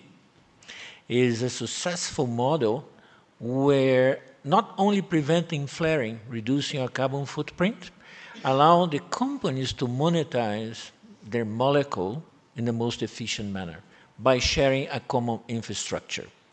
And they have a model that is suitable to Angola. Doesn't mean that we have to carbon copy, but all the participants has ability to process the gas, and they will trade the gas and the liquid depending on different equities, but is a successful one. Then you have another successful model, is completely different on the legal, regulatory, and commercial. That's the US, the Gulf of Mexico. But having available infrastructure that you have access rights allow you to bring stranded resources that in the past were no economic, and today they will bring you double-digit returns because it's easy for you to complete, put in production, tap into existing infrastructure, then we can trade, we can do anything you want, consolidate throughout the infrastructure, and also you have access to the processing facility onshore where you can go for your strategy. Not having it is Brazil. a country that's aiming to become the 5th largest producer in the world, and they have 2 evacuation routes of gas. So the majority of gas in Brazil is reinjected, and some of the fields get to the technical point that's not anymore economically attractive to reinject the gas. So you need to monetize the gas, and you don't have the infrastructure to do so. And as most of their gas is associated gas, so they will start having to curtail production because of the gas. And there's a lot of things being done, and the gas evacuation being deregulated. Now you have access rights to essential infrastructure, etc. But where they are today, they're too late. And the 3rd route is about to be inaugurated finally, but it's too little, too few, for a country with production that size. Let's turn the page, Namibia. Ourselves, Total and Shell, and soon Rhino, Chevron, we're probably going to have enough volumes to justify an evacuation route. And we also almost co-located to Kudu. Yep. So all those together, probably individually, we would not have a viable economic solution for the gas, but together, if we could have access to that essential structure, there could be a 3rd party deregulated with right access and everything else, and also the shore facility, the processing, and we need to think about trading. We need to think about what to do with the molecule afterwards. We will consume locally, we will export, we will demand more infrastructure, go back to that loop that we discussed before. But to do that, we need a regulatory framework. We need a legal framework, a fiscal, no? And Namibia give us some good footprint to work on, the stability, the legal stability, the political stability, the sensitivity of contracts. But the other part of it needs to be worked. We need to get that slide and put to work in order to have a solution. And it needs to be one that fits all. So we all can participate. Of course, we have those mega discoveries. We're really lucky by that. But we're going to have the smaller ones. And those water depths, and we need to create, again, a structure that those resources can be produced in an economic manner. And we only can do that by collaborating, by working together. Oh, you got a yellow card. But the right elements are there. The only thing I disagree heavily with NAMCOR is time. We don't have time. Yeah. The train has left the station. We talk about FID. You mentioned Total, so we use Total again, Maggie. And we look also to our project to accelerate first oil. And to do that, if the infrastructure needs to be built, we don't have the time. So we're looking forward to collaborate with the government and with Namibian country and society, how to create this platform where we can monetize the gas molecule and, on our projects. Thank you. Thanks very much. Maggie, before you respond, I'd just like to get Pedro's take on it, because Ariano referenced the Angolan model. Is there anything you want to add to that, any wisdom? Yeah. No, with us is the advantage, there's an advantage of being a latecomer, a late bloomer. You have so much examples that you have to cherry pick what you want to do, but the advantage of us being the land of the brave, we always create what we want. And because of that, we are in a process of developing or starting to develop what we call our own gas master plan. And this is an initiative or an activity that's going to be undertaken by the ministry together with NAMCOR and with the input of the industry. The main approach or reason for us to do it this way is that we want to lay out the country foundation and the plan for the whole industry, that it makes it clear for anybody that's coming, whether it's the discoveries that we have right now or whether it's those that are coming tomorrow. The pathway is very clear in terms of what we want to do with our gas. What we want to do with our gas is value addition, and we are talking about in-country value addition, and hence why we are saying the gas must be landed in Namibia. But with the gas master plan, or when we are going to create it, is that a key ingredient to that is the issue of the common use infrastructure. We're speaking about producing these resources in an efficient manner, and one of the most point for being efficient is to make sure that you reduce the operation cost, and that is done by ensuring that the infrastructures that you are bringing into the country are utilized to the maximum best possible. We have already started then the conversation with the operators and the license holder. We have shown a slide that directly, especially like for the Orange Basin, that there will be a common point for us to be able to deliver the gas. What we have right now, we have started the conversation with the companies who say, if we need a 12-inch pipeline for us to bring your gas onshore to Luderitz or to another point, whether it's Oraniemond, we will design that pipeline so that the volume that it can evacuate should cater for all the resource that we see in the basin.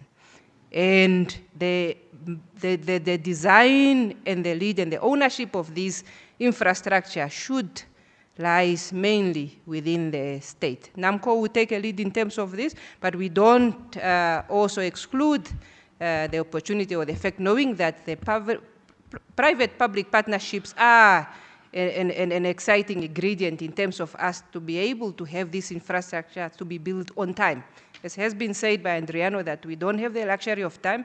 We need funds to come in very quickly, and we need expertise and those that are capable to come in quickly. So we have started the conversation of building the synergies between the license holders to say that for every resource that you are producing, we're going to allow you to utilize certain volumes that is for operation efficiency, whether this is through injection for reservoir performance, but any other molecule that's out there that you will not be using need to be brought together into a cumulative pot so that then it can be brought into the country for us to be able to diverse the economy. The plan is for us, as I said, power independence is a first approach, but this, in terms of power generation, for what we need Namibia and even the SADC region, it's very little volume compared to what we have just within the Orange Basin.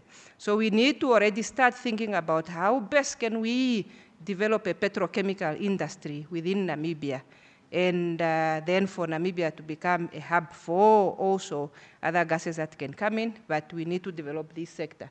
And therefore, the gas monetization plan will therefore lay out then the details in terms of how exactly do you want to handle each and every molecule. Right now, we're looking at the southern part for it to be the landing point for the gas that is coming out of the Orange Basin. But as I said, the Namibian offshore is vast.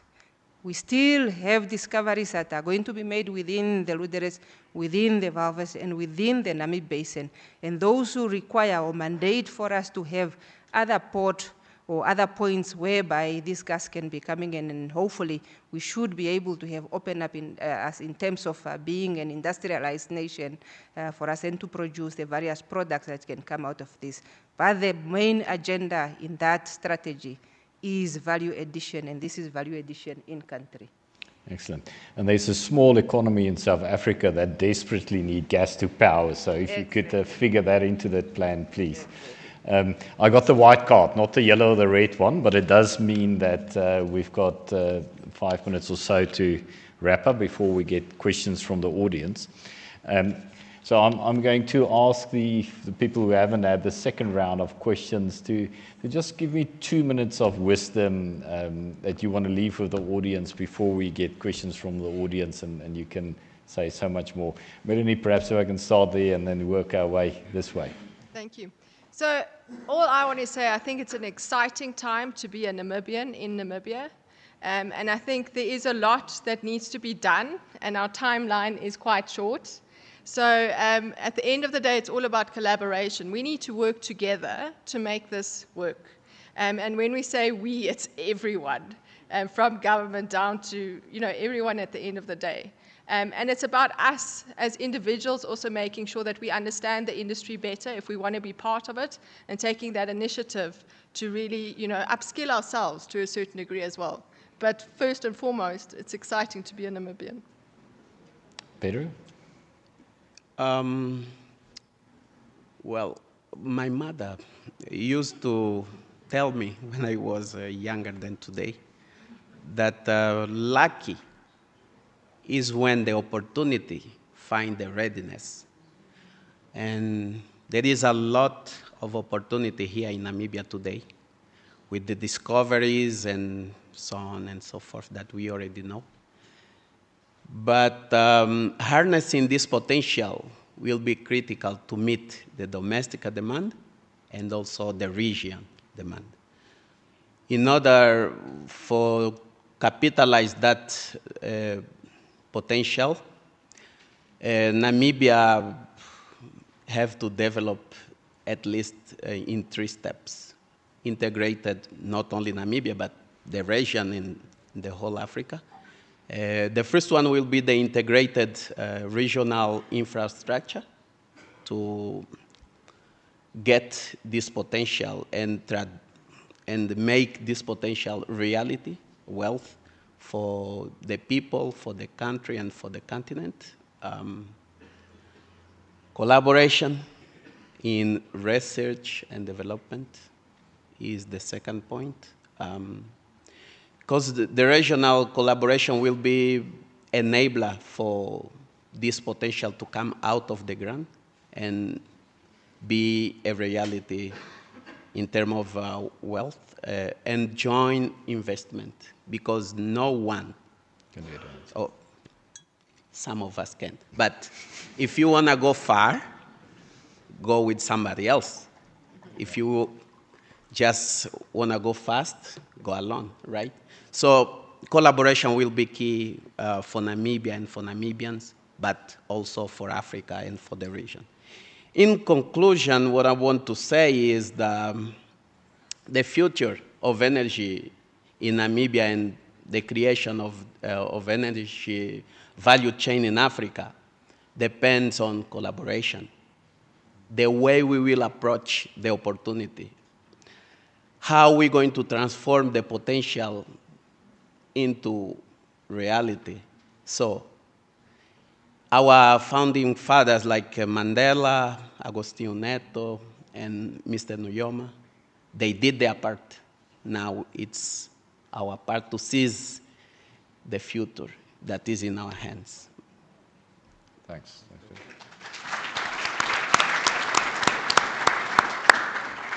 Shaka? Yeah, thank you. I think my message to the Namibians, including the government, the stakeholders, the citizen, is that the industry will not wait for us. If we have given the operators and agreed with them a work program to say within these years you drill how many wells, and then they've done that. They've brought a few development plans for us. We've agreed that this is how you develop it and you must do within these years. They will not wait. If they have to do it in 2, 3 years, 4 years, they will not wait for us to be ready. So they will not wait for 10 years to say, let's wait until the Namibians are ready. They have to move and develop the resources. They have to honor their contracts. So we need to start getting involved and start moving. So if the train has started moving, and if you chase it very late, you might not catch up with it before it reaches the final destination. But if we start chasing the train now, we might catch it halfway. So let's turn the possibilities we have now into opportunities. Thank you. Excellent. Martin, the final word from your side as voice from the industry. Yes, thank you. I think maybe my word of wisdom, I'll try to be careful, because working for NAMCOR And then also being a chairperson of NAMCOR, you have access to a lot of information. So I think for Namibia, we need to take a good example from South Africa recently. We know that Total exited one of the most premium asset, and obviously with that exit has sort of shackled the global community. So we don't want to be caught up in a situations whereby an investment cannot be made because of the actions which tend to be aligned to some of our policies, our governance institutions, and then so forth. So as an investor, we are very sensitive to certain things that are done or made, which could impact sometimes the economical viability of a project. So we don't want that to happen for Namibia. And obviously, our members are committed. You can already see by how Total is accelerating, how Shell has drilled back-to-back wells. Other operators, Chevron, and then Rhino, Galp, and so forth, have done already their part. The only thing that we need to do is that we need to collaborate together, form partnership, which can obviously we want to ensure that Namibia benefit. Excellent, thank you. We now have 15 minutes for questions from the floor. I see a hand there. I don't know, do we have roaming mics? How do we do it? And I have to apologize, I've got lights in my eyes, so I can't see all the hands at well. So please jump up and down if you don't see any action. Ma'am, if you can start off. Sorry, and just brief introduction of yourself, 1-2 sentences. And then please stick to a good question, not a monologue. Thanks very much for a very interesting discussion. My name is Elaine Mills. I work for Argus Media. My question is to Andreas. I was just wondering what progress have you made in finding a partner on PEL 83 or PEL 83? And also, initially you planned to drill 4 wells this year, but that has been delayed now, and 3 wells will be drilled next year. Initially you said that you were not in a rush to sell down your stake, and that it would depend somewhat, or not depend, you will first do this drilling campaign. But your CEO recently said that the timing of those 3 wells actually depend on finding a partner. I was just wondering what has changed. Is it financial considerations, or why the change? And then lastly, Total Energies has said that its break-even price is $30 a barrel. I was just wondering what Galp's break-even price would be. Thanks very much. Thank you. Thank you. And I will try to answer. If I forgot some of your questions, please remind me. The process is going quite well, and that is the further I will comment on that, and thank you to respect it. Second, allow me to correct you wrong. Okay, our initial plan is to drill 4 wells next year. We decide for technical reasons to accelerate 1, and we remain the other 3 next year as planned. Okay? And third, no, we're not depending on a partner to continue our appraisal and our early production facilities program. If we find the right partner, we're happy. If we don't, we'll continue to progress as planned. Thank you. Did I forget any? Just the break-even price. I'm not going to discuss that. Thank you. Sorry, who's got the next mic? Over here. Sorry, thank you. Hi, first of all, thank you for a very insightful panel. My name is Ibrahima Aminu from Ghana. I work for an organization that's focused on capacity building for small, medium enterprises, suppliers within the oil and gas sector. We have recently set up what we call an industry enhancement center in Uganda, funded by your sustainable energy partner. Now, my question is to Maggie, and I'm borrowing from what Melanie said about a supply enablement center as part of the recommendations that you have on your industry baseline study. The question is, and I want to put it in context, is that the challenges we're facing in Uganda right now is we're so close to first oil, 2026, and the suppliers are simply not ready because it took so long through the contracting process to set up the center and all of that. So the question is that what are the plans to set up something similar here? How soon do you think something like that can happen? Time is obviously of the essence. If first oil is expected 2029, then a center to support SMEs should have started perhaps yesterday. So what's the plan to do something like that for Namibian SMEs? Thank you. Thank you.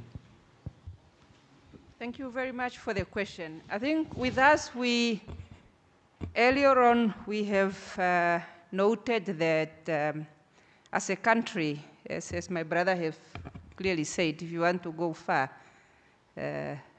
go together. What we want to do is for us to go very far at a very fast pace. And in order to achieve that, we have to grow in terms of from the strength that we already have as a country.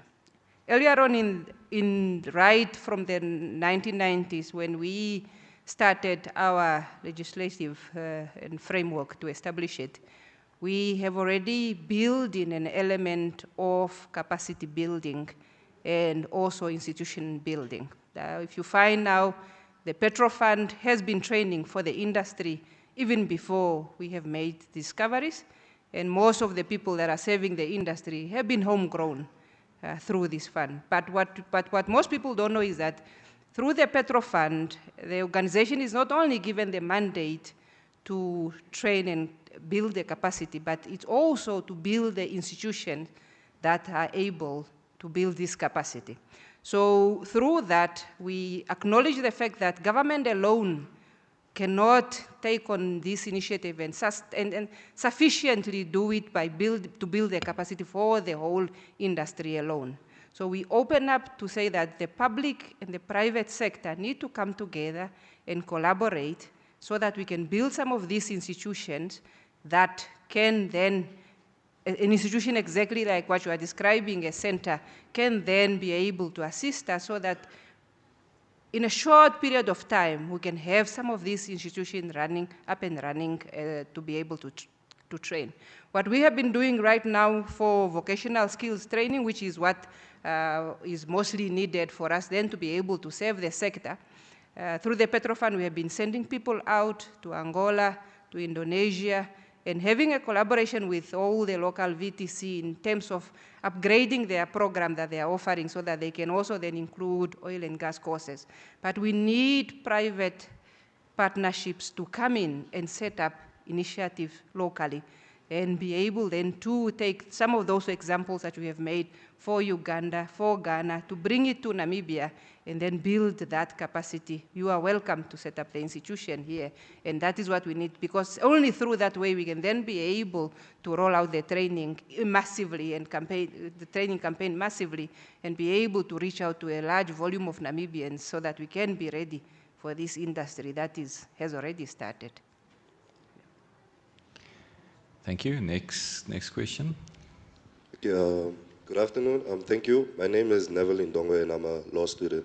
So my question isn't just conveyed to one specific speaker, just whoever can answer it in the best. We'll give it to the lawyer.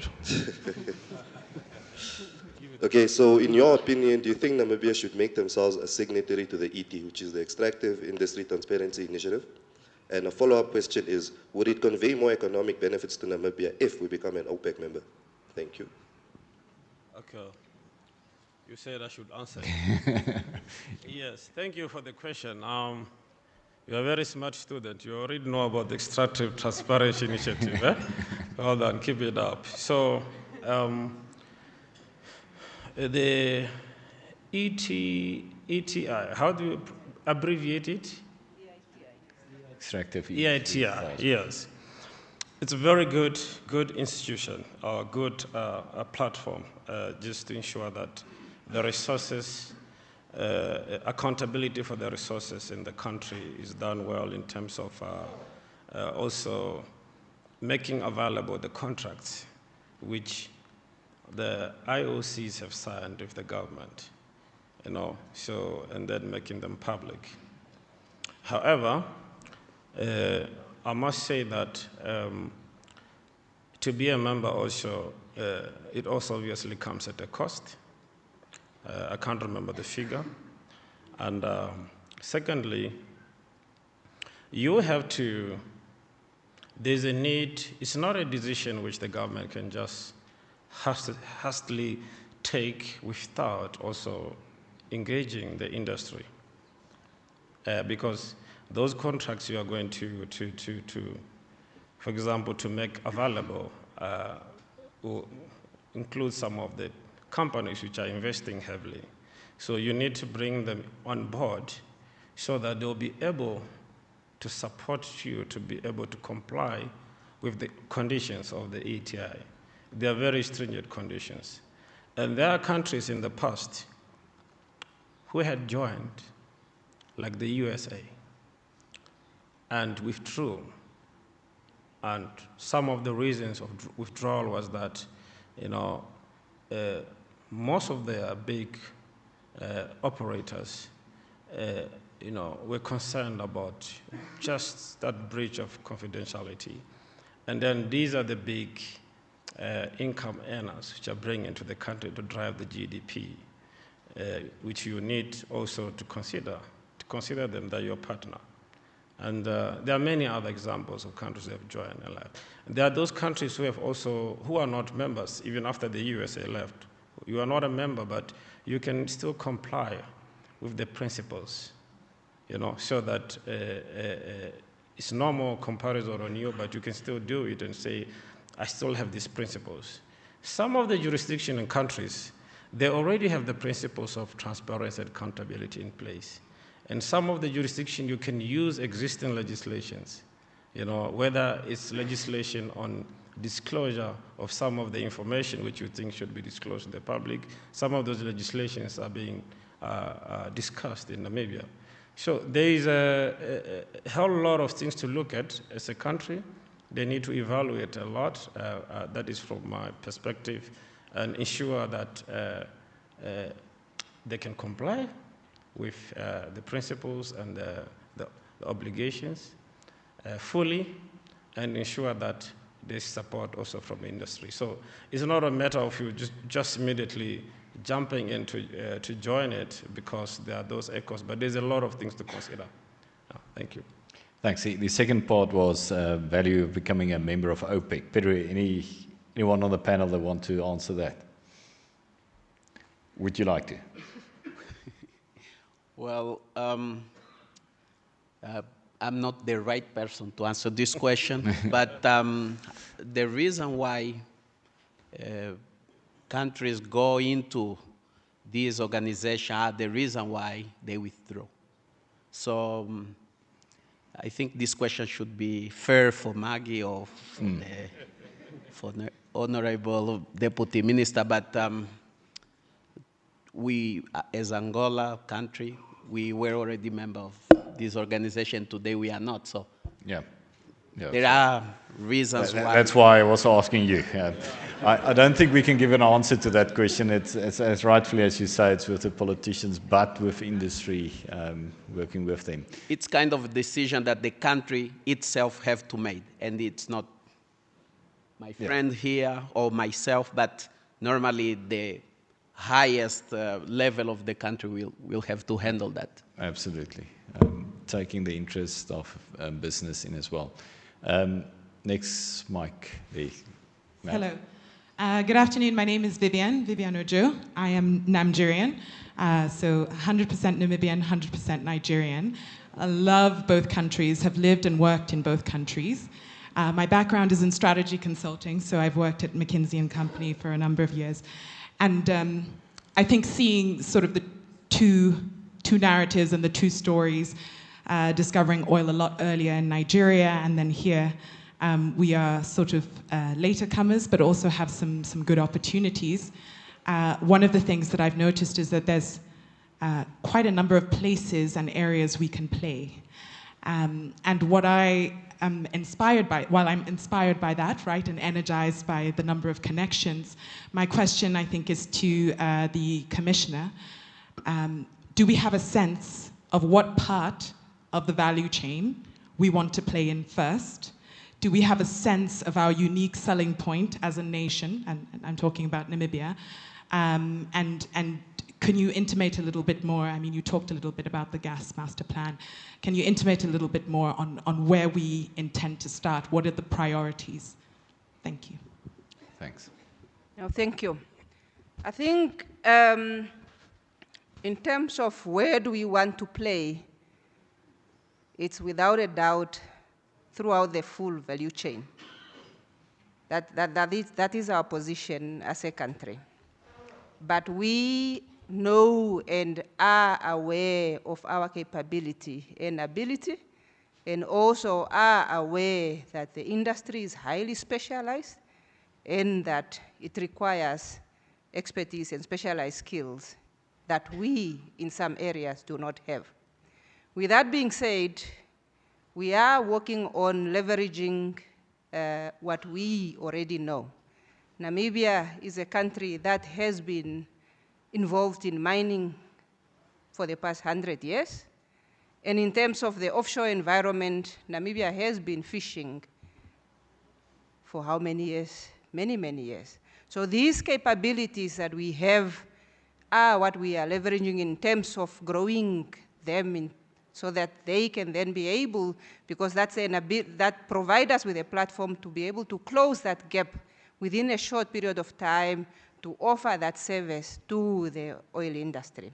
With that being said, through the IBS study that we have done, we have identified the sectors that will provide what you can term as the low-hanging fruit for Namibians. And these sectors have been listed. And through the local content policy, once a policy has been passed, there will be regulations that will give clear guidance in terms of threshold and mandates of Namibians, how we are going to participate. That part is still coming in terms of the regulation. And when the regulation comes, we are going then to identify the sectors that we can solely say that as Namibian, here we have the capability, and these are reserved for Namibia. But as at the stage where we are not yet there, and we therefore need to grow by making sure that we are capacitating ourselves, growing from that 45% to a larger number, as my colleagues have said, so that by the time we get to a point of being able to set the thresholds, we know exactly which sector we are targeting.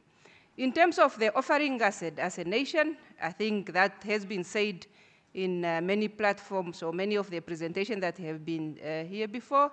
We offer you a conducive environment, and there are many, many, many layers of offerings that us as a country will give you in terms of as a selling point for the nation. I don't need to mention any one of them, but the Namibian nation, the peace and stability, the conducive environment, and the ability for us as a nation to be able to sign contracts that we are cognizant of the fact that it must have benefits for the investor as it should have benefits for the Namibian shareholder, which are the Namibian citizen, is what we are putting forward as what we are offering. The third question, I forgot. No, I think that's fantastic. You nailed it. The essence is we want to maximize value, we want to turn possibility into opportunity throughout the full value chain, and you'll prioritize accordingly. I want to make use of the opportunity to thank the panelists. You were fantastic. Thanks for the wisdom that you shared. And then handing back to the MC to take us forward. Thank you. Thank you so much to our moderator and our panelists. May I please ask you just to gather in front for a group photo? And then I'm going to ask Patrine to be on my side here, and I'll ask our panelists and moderator to move down from my right side to receive your gift. Those of you who have not yet received a token of appreciation. While the photo is being taken and in managing our time, there are just a few announcements that I would like to make before we break for lunch.